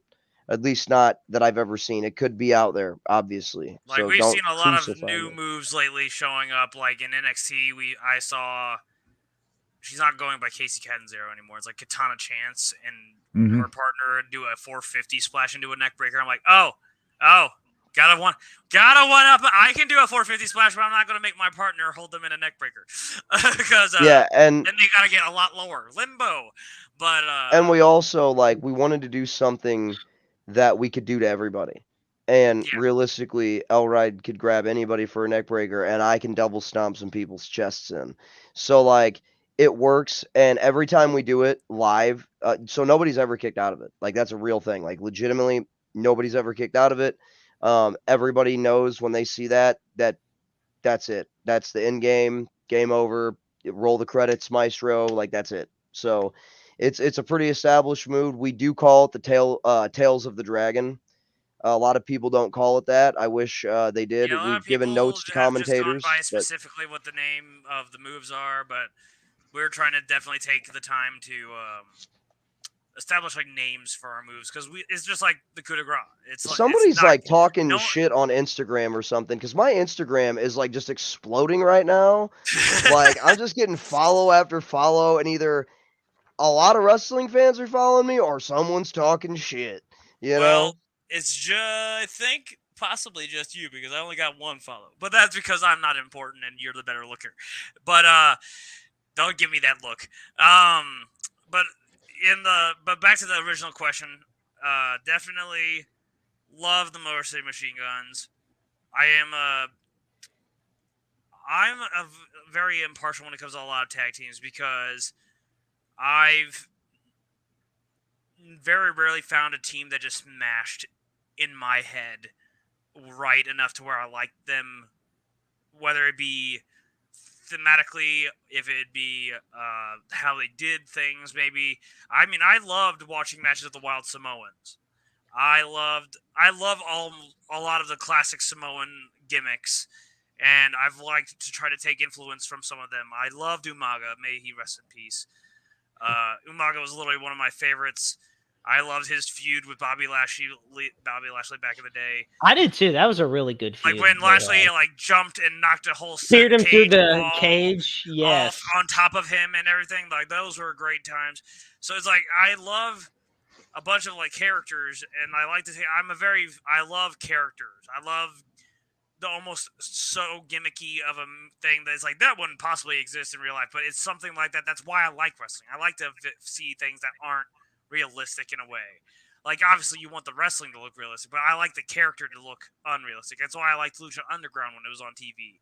I liked it because you had people like Drago, who's still wrestling everywhere. He was a huge inspiration. I love the Lucha Brothers, but I don't like their tag team wrestling because they just slap each other and go. But I love, I'm sorry, me and Chris get on conversations with people all the time. It's like, if I see you tag, it better be, I want to see hands touching, not I'm slapping your back. A back slap is not a tag. Thank you. I actually fully agree. My God. They're like, oh, he tagged him in. No, he patted him on the back. Ask literally any tag team that me and Elride have ever wrestled. Ask any of them. The first thing, if we're putting a match together and they're like, yeah, we'll do a back tag, I'm like, let's stop right there. And we immediately cut that off. No way, dude. The only time I'll get along with it is if it's like a heel team, because then it's gonna make some people mad. And if you're a fan like we are, you're gonna anger people because the ref's gonna still say that's a tag. But in our corner, we're never tagging like that. We're always hands. I would even accept a slap to the arm somewhere because at least you're close, you know. But yeah, I hate it when I watch TV wrestling, tag team TV wrestling, because it's back slaps. The refs, they're ignoring the ref's count. The ref doesn't even count anymore. Oh my God. And it's only with tag wrestling do I complain about this stuff. Any other kind of wrestling, I don't care. But maybe it's because I'm a tag team wrestler. It drives me nuts. It drives me nuts. They make a joke out of the referees because the referees count means nothing. They make a joke out of the tag team rules. Guys don't even hold the tag. There's not even tag rules. I was getting ready to say it. It's like, what? So what? I can just go to any corner then, right? Yeah, So like when it comes down to it, it's like Honey, I need love, my blood pressure medication. I thought I was old. but I see it as like probably the top one. Like I liked me and him got inspired originally by the Hardys, like a lot of young wrestlers did. Like we said, we made a trampoline into a ring, like they did with trees and rope and hose or whatever. But Motor City Machine Guns was a huge influence. I loved watching stuff of like older teams. I loved when it first happened, when it was Sin Cara and Ray, when they were a team for a while, because I'm a big funny. Lucha fan. I love watching Lucha Yeah. stuff. A lot of my wrestling, if people look close enough, I take a lot of inspiration in my style a little bit a lot of it can come from Lucha. But when it comes to the teams, like I also like some of the guys that are just on the indies. I loved watching the Workhorsemen, which was Anthony Henry and my brain is I can't think of his name. He's been on AEW multiple times now. But I've loved watching the Workhorsemen. I love watching besties in the world, Davey Vega and Matt Fitchett. They have that same kind of chemistry that that I've been told that me and Chris have. I see just phenomenal work out of them, and they've made it to where they were on AEW not too long ago, and got to finally be a team on there. But like personally, I enjoy people I get to maybe have a chance to lock up with more as tag teams and appreciate them a little bit more than I do with the ones on TV, because I personally don't watch a lot of television anymore. I really am awful about watching wrestling as much as I used to. So like Chris might be the one who can take in more wrestling in a day than people do in a month. I probably take less wrestling in a day than people have in their lifetime. But I loved when we got to work with Benjamin Trust as a 3-on-3 against the Brotherhood. I made the joke in a promo that we would be called the Dragons of Slam because he's like the president of like Slam. Yeah, there it is. I was gonna say I wanted to bring it up. Shout out to the Dynamo Pro. He's like MMW's heavyweight champion, an Dynamo MWA's Pro heavyweight heavyweight champion, the Interstate champion of PWE. Man has too many belts, and I am kind of envious, but at the same time, I don't worry about my back hurting. The president of the United States of Slam, Benjamin shredded. Trust. Thank you for tuning in. I was gonna say I've seen his workouts. Like holy hell, he is a Brother, that man is 205 pounds of raw American whoop ass. Point blank. What does he call himself? Like great lean, like 100% USDA grade American lean muscle or something like that. Yeah. I love it. But like I love the Brotherhood is honestly like, even though they're heels and we have to fight them almost everywhere, we have to hear them call us kids who can't afford shoes, and one who talks about shoes too much. Obviously, I'm referencing Ricky Cruz for if anyone follows like Dynamo and MWA stuff. But those are some of the guys who I highly love to watch work, because you can see they have a chemistry of their own sort, and they have a really good way of they're a big name in this area as a tag team. You know, Ben, I'd say we have to both say we got your back, because your back is just that huge. I can't cover your back by myself. So thankfully we have Tommy and Chris to help us on that one. But we appreciate you having our back. But yeah, so when it comes to a lot of the teams, I can say I do like the Street Profits. I've grown to have a very big love for the Street Profits as of late. But Motor City Machine Guns was definitely my number one. And Hardy's would be somewhere in there, but that's just because the child in me from when I first got into this still had to love them. I was going to say it's hard to overlook like the matches between the Hardys and Edge and Christian and the Dudley Boys, just because, like, take just the athleticism out of it. Like, those matches were works of art. Like, I mean, everything. Really, I mean, I'm in the process of actually. I went back to the beginning, the very first episode of Raw, and I'm going chronologically through. And I just hit New Year's Revolution in 2007. Speaking of Umaga, where him and John Cena went at it for the belt. And even looking at that match, you know, a real young John Cena in the business, like the match between him and Umaga, like it did. It just looked like two artists, with paint strokes on a canvas. It was just amazing to look at it, and just how big, like Umaga was a big man. I mean, his size He was, really was. but he moved like a cruiserweight. I mean, he was I was so fleet always of foot, impressed it when was he did his hip unreal. attack. Every time I Yes. saw that hip attack, I'm like, dude comes in like a bullet train, and he hits. And I mean, holy crap! You make one wrong step, and during him doing that move, and you would be done. I mean, I think it was 3 weeks before he wrestled Cena. He did that move to Maria, He and did. That's I I'm right. just, remember.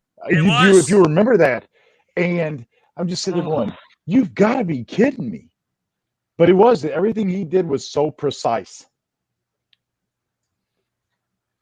Not only was it precise, but it was done correctly. Like, he never got the rep that he was an unsafe worker, you Right. know? And that's just, hey man, that just that's speaks important. levels to his character. Because Well, like man, he's so good, so in underrated. in the same category of maybe somebody who was underrated as a single star that never got a push was Rikishi. I mean, he was of the same ilk. Absolutely. I mean, go back and look at the fall off the top of Hell in a Cell where the Undertaker put him in the back of the pickup truck. Yep. I mean, Yep. come on. Yeah, I mean, Rikishi, he was ahead of his time for a big guy. for sure. Yep, Because no like doubt about it. Like I people said, I people love the now talk Samoan about wrestlers. Keith Rikishi Lee. and Umaga were top tier for me. I loved them so much, and they proved that there's a reason why Samoan, like, there's a reason that the Samoan bloodline in wrestling is so strong, and you see why. It's like, look at the people who are connected to it, and they're Right. related for most of it. They're all Yep. just one family tree, and they're phenomenal in every single aspect. Whether it can be one Well, can be super technical, one is super great at selling, one is great at strikes. Like, they're just phenomenal workers. and then let's go back to the OG that of like the '90s. Let's not forget Yokozuna. Yeah. I mean, I Absolutely. mean that. I mean, just it's almost like hard to put into words because, especially when he was a tag team with Owen Hart. I Yeah. mean, rest in peace. I mean, we go back and Yes, we look at those absolutely. matches, like when they were fighting, you know, Coco Beware was part of that with Owen Hart too, and then Yokozuna took over.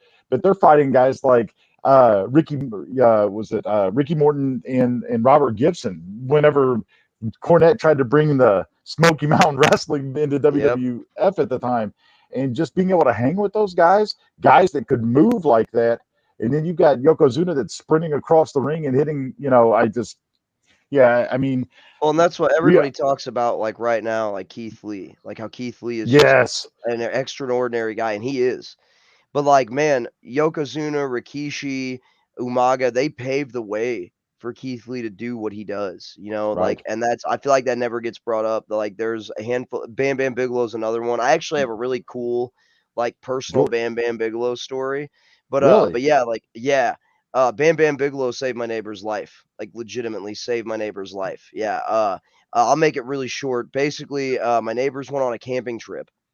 Um, and these are the neighbors I've grown up with my whole life. They're like a mom and dad to me. Like they are like I still go down there and hang out all the time. Well, the mom's sister and her don't get along, and this is why. So long story short, sister tries to hang the mom in a tree, right? Legitimately tried to kill her. Bam Bam Bigelow is at the same campground when this happens. Bam Bam Bigelow sees what's going on, comes over, uh, grabs up my neighbor, like, and holds her to where she's not like, strangling from the rope anymore. And then just begins screaming for help. Well, people come along wow, and they're trying to get my neighbor cut down. And nobody has like a knife, nobody can find anything. So Bam Bam has people hold my neighbor's legs high enough so she doesn't, die. And Bam Bam with his bare hands rips a rope in half and saves my neighbor's life. And this is a Oh my legit god. story. Like this was wow, confirmed by like the news. They have like an article on their wall down there about it. And the whole time after that, my neighbor I think was 10, 11 when this happened. She's now in her 40s, but like 10 or 11. Uh this whole thing happens. Bam Bam stayed in contact with her until she died, and Bam Bam would like come over and like talk to her and take her to the park. This is like a real thing. So yeah, Bam Bam was like legit, like that's like a legit story. And so yeah, it just speaks like Bam Bam was such a good dude. That's And so crazy. yeah. So yeah, like all these big guys, man, like paved the way for Keith Lee. And I feel like that Well, never really gets brought up, and I feel like it should get brought up more. right. I mean, even looking more into it, like go back to like the 80s with Kamala. Oh And yeah. I mean, you look at, Oh yeah. and then Rest you in had Viscera. I mean, these guys, Viscera was kind of, he was another one that was, I mean, obviously he was huge and could move so well, but I mean, Kamala, you were talking earlier, all right, about the character. Like, you want to talk Yeah, about, I mean, he never spoke. I mean, he had never. kimchi, that was it. And then, so I just, until you had a Harvey Wolfman, take over as his manager. But, the fact that, when The Undertaker came in and him and Kamala would fight, like he was deathly afraid of the coffin. And he played the entire character so well and never said a word. Absolutely, Absolutely. that is a We great could go example. on and on forever about, I'll go way back and start digging up stuff, but I love it. I love it. yeah. Like this is And I great. think that's what makes, from what I've learned from you two tonight, is both of you are students of the game. And I think that's what Absolutely. makes you guys so well together, the chemistry, and what makes you guys, budding superstars. Well, you can't be involved. This is something I try to tell some of the schwa kids when they like I call them kids, but when they like first start, and I try to tell them like, "Hey, who's your favorite wrestler?" "Well, I don't watch wrestling." "Well, hold on. Put the car in reverse, back it up. Like, how are you going to get into a business that you know nothing about?" Like, I know nothing about like I know nothing about like architecture. So like I'm just going to go tomorrow and apply for an architecture job. Like in order to be part of a business, you need to understand most of it. Obviously there's so much wrestling history, unless like maybe Dave Meltzer literally remembers everything about wrestling, but like obviously people are going to not know everything, but you want to have a good chunk of knowledge. And especially if you're going to be a wrestler, because not only can it help you, but you're shortening your life. I mean, Right. wrestlers don't live to be in their 70s unless you're Ric Flair. Most wrestlers don't live to And be in even their then, it's 70s. barely. Yeah, it's very like Ric Flair is like the 1% of the 1%, So it's like you're shortening your life. Like my wife and I talk all the time about like I'm probably only going to live to be in my late 50s if I'm lucky, maybe my 60s. But like I've already had a lung surgery, I've already had neck issues. Like dude, like I'm not going to be the 80-year-old man sitting out on the front porch in the rocking chair telling all the neighborhood kids about my wars and my battles, right? Like I'm going Mhm. to probably be in my late 50s and early 60s with a ton of health issues, and I'm going to die, and I'm at peace with that. So why, if I'm at peace with that, why would I not know everything I not try to learn everything I can learn about wrestling? Because it's going to be what inevitably kills me. So it's like, I don't know. It's just been bizarre to me. Like I have friends that are wrestlers that openly admit they don't watch wrestling at all. They consume no wrestling content. They just show up at shows and wrestle. And I'm like, I have no idea how you guys do that. I could not do that at all. Maybe it's the autism and the hyper focus thing, but I just couldn't do it. I don't understand that thought process, but it works for some guys, I guess. Well, that's But just like if I went and like if you just go on like a website like Indeed or something and you're filling out applications, you just mentioned it that you don't know shit about architecture and trying to apply to be an architect. Like it just doesn't work, like for me, I do commentating at Dynamo Pro and I'd love to at other promotions as well. But if it weren't for the fact that I have all these years of doing like broadcasting work, journalism stuff, I would still go into this like completely foreign to the whole concept and it would not be my best. I remember one quick story. I remember, watching old Tough Enough videos and I remember Triple H, there's that famous video where he just punked out, a bunch of the original Tough Enough cast. And one of the ladies that was on there, she, just wanted to do it to it was something different, but she never watched it. She even said she wasn't a fan. And, I'm just like, I feel the same as you do about I feel like you should be at the very least know about it, let alone be a fan to truly get the full experience of being in it. I But also Well, don't because think it's you. like, yeah, how are you gonna like? I love so at my shoot job, I'm a stock guy, right? And I love talking to the other stock guys about like the work, even though a lot of the time we're complaining. Um, but like I have knowledge in it. So like if Jeremy, if you work at Walmart, James works at Target, Elride works at Schnucks, and I work at Dollar General, we're all stock guys. So we can get mhm, together and talk about stock work and complain about it, talk what's good about it. So like in my brain, like with someone in wrestling, like if all they do is participate in the show, but they don't watch wrestling, they don't know wrestling history, and they've never been a fan of wrestling, it's harder for me to conversate with them, especially from a booking standpoint, because like uh, I don't book at Schwa, but like if if I'm booking an angle out or I'm trying to get an angle over and I'm like, hey Jeremy, let's do this. This worked for Dusty and Flair and NWA in '86 or whatever, and you look at me and you're like, well, who's Dusty and Flair? Cool. Now I got to start from ground zero and explain everything. Like it's just I don't know, man. I guess it's just like I don't think you have to know everything about wrestling to be in the business. I don't think that's the case, but I think you need right. to have some knowledge, and I think you should at least educate yourself on the field you're getting into, like study it, research it, figure out things about it that are important, especially locker room etiquette and things of that nature. Um, so yeah, that's hey, Dilly's comment's true. I absolutely employed him to be my ring announcer, and he's never watched wrestling. So that's true. But now Dilly's kind of like with it, like he knows a lot about wrestling. But yeah, when he first came on, he had no idea about wrestling. I sent him a TikTok. It was like, hey, I need a ring announcer. My ring announcer can't be here anymore. Here's a TikTok. Figure it out. And so it was Bruce Buffer, like in the corner to my left. Oh my. I sent it to Dilly. I was like, try to replicate this. And the first thing he did, his first show, which was a John Holt Yo show, which is our biggest show of the year, he grabbed the mic and just screamed "Welcome to CHWA" and completely blew his voice out and had no voice. It was awesome. So It was hilarious because he literally went from having his normal voice, screams "Welcome to CHWA," and then for the okay, rest of the let's show, get to sounded our like first match. either sounded like a prepubescent teenager, but if that teenager was a prepubescent teenage John Laurinaitis. Yes, Oh Like, no. that's what his yes. voice sounded like. It was like the Oh. crackliness, but at the same time, it's like, wait over here. This is the first match scheduled for one fall. Well, guys, I just want to say how much of a blast it has been having you both on tonight.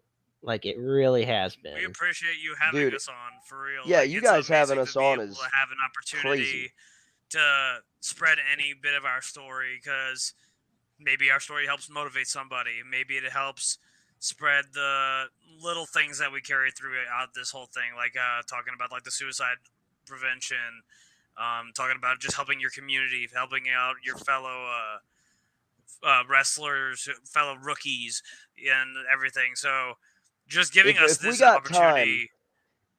if we got time, I want to tell one quick story. Go for it. No, we It's a got Go for schwa. it. No. Yeah, for yeah. sure, What? man. Go Which? ahead. Chris? Which It's a one? it's a schwa Hold up. story, and That doesn't make it any better. I Just think saying schwa story. it's a perfect story to really Wrap up. capture in the bottle like the essence of schwa. So Okay, I better trust you years ago, we needed a ring, right? So we all stayed at my dad's house. My dad had agreed to take his truck and trailer to drive then. down to Oh Kentucky to yeah. Monster Ring and Cages to get this ring. Now, the drive there was like 8.5 hours one direction and 8.5 hours the other. So we're talking, 18 Whole hours of day of just driving. driving. So we get up.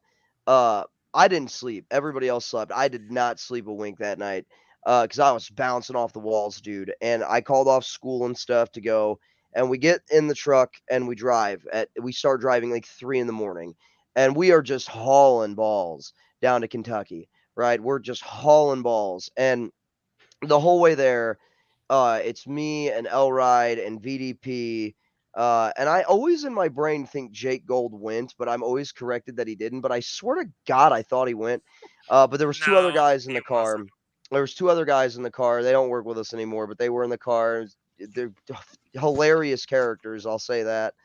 And we're driving, and my dad is just not having a good time, because here we are. VDP's theme song at the time was "Why You I Got to mean, Be So Rude," and that song played on the that came on like radio 14 times within 14, this entire 15 trip. times. And Oh every time god. it came on, we'd all start bouncing up and down, and like I was punching the roof of the truck. Like it was just nuts, right? We're on the way, so we get there. We're getting the ring. Everything's like, yeah, we got it. All right, cool. Like, cause the drive there, like, it didn't even feel like much time had passed because like we're so amped up, we're hyped, we're hyped up. We get to Monster Ring and Cages. They give us like a little tour of the warehouse, which was awesome because we got to see like some rings that were being made for like major promotions, independent Like promotions, the way they, WWE, TNA, yeah. and And like so they're all these like, big rings. We got to see like steel cages that were getting made and yeah, stuff. yeah, they had Oh like a steel wow. cage area. Like it was really cool. It was super cool, and we even bought a ring bell from there. And so we're getting it. We load up this trailer, right? We're now this is where the story for me. This is where the lightning in the bottle happened. Where like CHWA, in my opinion, this is where it all started, right? So my dad is driving 105 miles an hour. That's not an So exaggeration. 105, carrying a 14-foot trailer with a wrestling he ring in it, is insane. weaving in and out of traffic, mind you, just cutting in and out. My dad is the best bad driver I've ever met in my life. This man, if I needed to like rob a bank, my dad's the getaway driver because he'd get away. I guarantee you, he'd get away. Like he's that good of a bad driver, right? We're weaving in and out. So 2 things happened in a relatively short, like I think 5-minute window.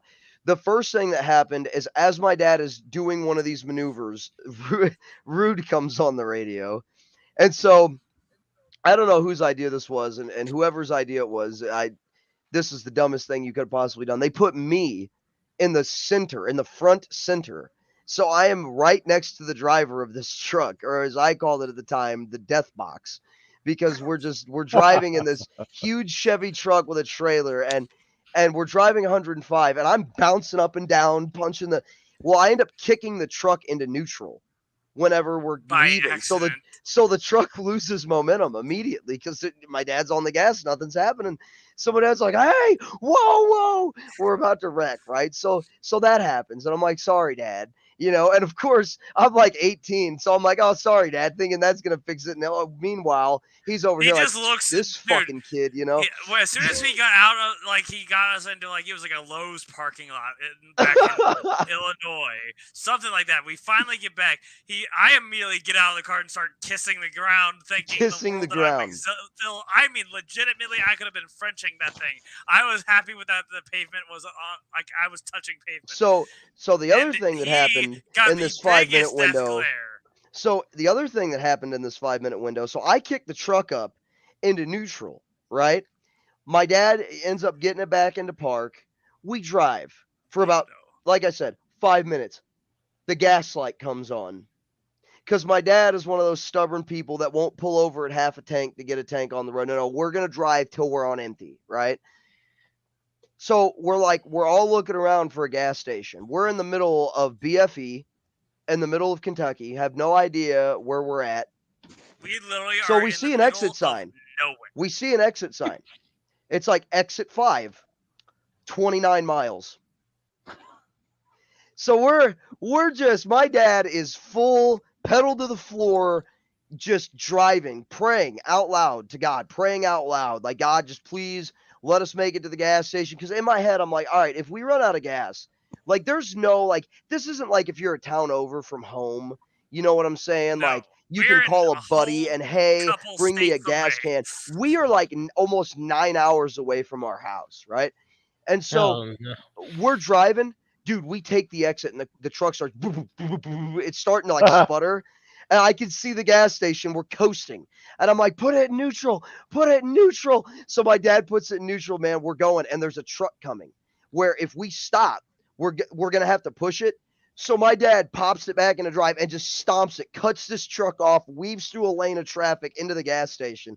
Craziest, hands down, bar none, road trip probably in my life is that story. The And only that thing is that was more that's the insane weekend we about it, got the ring. yeah, but the most insane thing is he literally told us that every other time, if his light turned on for his like gas, his truck just stops. This Yeah. time it Yeah. wanted to keep going, and we're like, okay.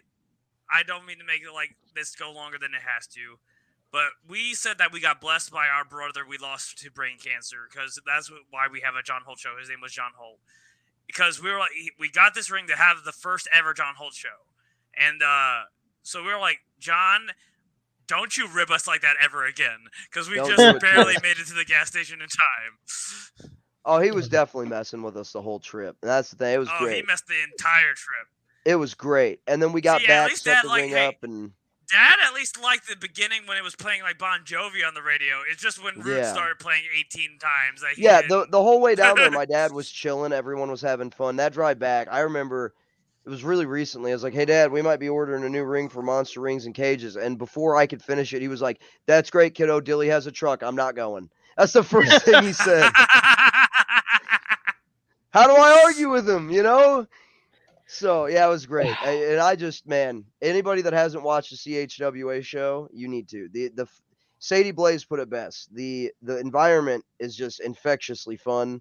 Everyone's always having a good time. The crowd, dude, the crowd have their own little like tailgate parties and stuff. Like, pretty and like much I do. said, I hit a man on Sunday with a pair of Under Armour sandals, or in the Mexican household that I live in, we call it the Chanclas. chanclas. The chanclas. Yeah. And I literally I hit this man with the chanclas, and I literally went with them both in my hands, and I watched 50 people stand up out of their seat and applaud and pop and start a sandals chant. And it's just, I'm in my head, I'm like, yeah, this is literally the embodiment of schwa. Dude, it's so fun. Everybody has a good time. And I'm telling you, if you've not checked it out, check it out. It's a great time. Well, guys, before I let you go, I want to know if you guys have any final thoughts you'd love to share. And also, we gotta plug you guys on social. Get the word out more about you both. So let the fans know, especially the ones that have been tuning in this whole time. Thank you all to have been tuning in the entire duration of the show. Where they can find Dragons Guild on social. So we have a Facebook page. If you type in just Dragons Guild, it's our logo, the shielded crest logo that we have on all of our gear. You can find it there. I know Elride has a YouTube channel that he used to upload some stuff to. I don't know if he's still doing that or not. I have it. It's very, very lacking because I've just been having a hard time getting footage from some recent shows. But I do have it's just Elride. It's just my name. And then I have a logo of an R with an I in it. And then I have my YouTube channel. It's True Exodus 7.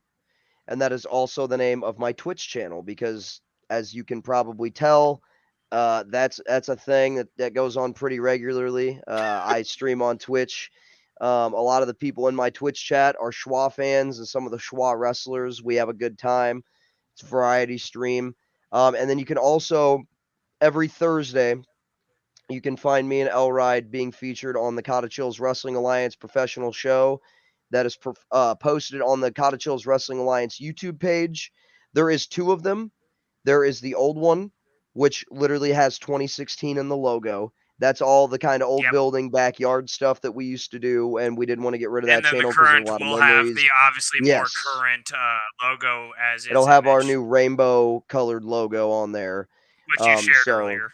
Yeah, so you can find us on the CHWA channels. And yeah, man, I have a Chris Exodus page. I add people on there. I'm the only people I don't add on my Chris Exodus page most of the time are negative people. I delete a lot of negative people. I had a guy recently like threatening to like throw a grenade at me legitimately because me and Elride are the tag champs and he doesn't like that. I delete people like that. People are crazy. But yeah, if you're not crazy, in the bad way, add me. I'll add you back and I'll chat with you and I post memes and stuff. So there's that. Yeah, he's a much better meme poster. You can also find CHWA on Facebook. Very true. I'm a fan. I like that page. Yes, you do. Yeah, but and then I have an L Ride page. I'm very bad at. I use it usually now to just kind of share like pictures that have been taken at matches, links to matches that have been posted. So it's not very active, but some people can message me through it. I get to it. I'm slow, but there is just an L Ride page that is not my personal page, but my personal page is kind of also my L Ride page in a sense. But then I'm also L Ride OMZ on Twitter, and I am OMZ L Ride, so flip it around on Instagram. And you can find a lot of my pictures. Like I post pictures and stuff a lot to wrestling and non-wrestling related to my Instagram.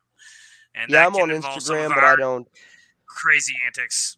I don't really use my Instagram for like a lot of wrestling stuff. I mean, I upload little bits here and there, but my Instagram's kind of just for my Twitch and YouTube stuff because I have a really solid Twitch community. That's something that like top notch. Like I love my Twitch community. They are the greatest Twitch fans ever, and like they literally support me and everything I do. So yeah, shout out to my Twitch channel and all my fans on there and the chat. And Rocky, if you watch this, roulette all. You son of a gun, roulette all. Yeah, it's an inside thing. You got to follow the True Exodus 7 Twitch channel to figure that one out. So I've actually been very close to trying to stream a little bit on Twitch. So who knows? so Maybe I'll cool. join you on some of that. It's so fun. It's I was gonna so say much I'd fun. love to, because I love gaming, but it's like trying to. I'd love to get on. I have a Twitch account, but I don't really. I've never done an actual Twitch stream, but that's something I've always Try it, wanted to man. do. Same. Get your feet wet So, and try it. That's the best advice I can give, man. Because like I've been streaming since like 2017. And while my following is small, my following is very loving, and it is awesome. In fact, this chair that I am currently sat in right now, they bought because my old chair was going to hell. And they finally, like somebody in chat one day was like, "Hey, how come you don't get a new chair?" And my response is what my response is to most things, and it's because I'm a broke ass son of a bitch. And so at that point, all of a sudden, here come 30 donations of just, hey, buy a new chair, buy a new chair, buy a new chair. And I'm like, wow. And it made me cry. It actually made me cry, tears of joy. So I bought this chair, and for a while I had a little thing, like a seat cover thing that said True Nerd Nation on it, but it got ripped up. So I had to finally take it off. But yeah, so try it, man. Build a community and just try it out, man. You're gonna have to get used to talking to no one for a while. Like when you're first streaming, you're just streaming to nobody. But then right. like when you get one person in there, like a Rocky or a Lep or Lars, these people that are part of my community, and all the people I have now, it's insane. But you just get that one person that follows you, and they're just in love with what you're doing, and they'll be at every stream, day or night, whether they have work or school the next day, they're gonna be there. It's awesome, and it just grows, man. And when people come in to watch, they feel the vibe, and it's always a great time. It's a great time. So definitely give it a shot. I'll follow I you. I appreciate it.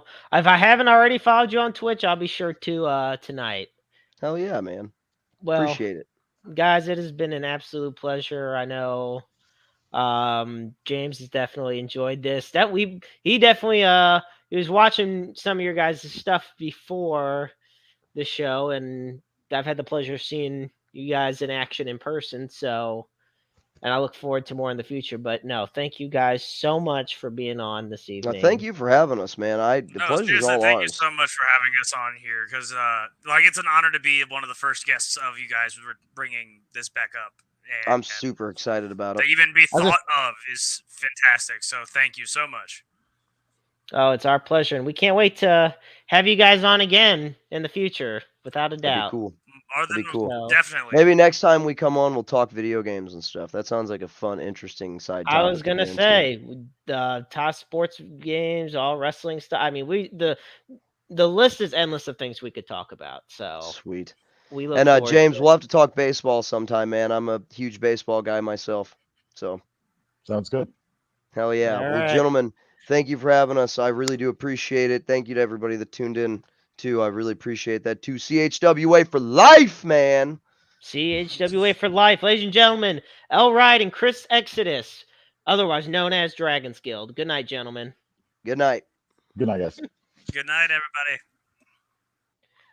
Wow, that was just fantastic. It was a really good interview. I was really impressed.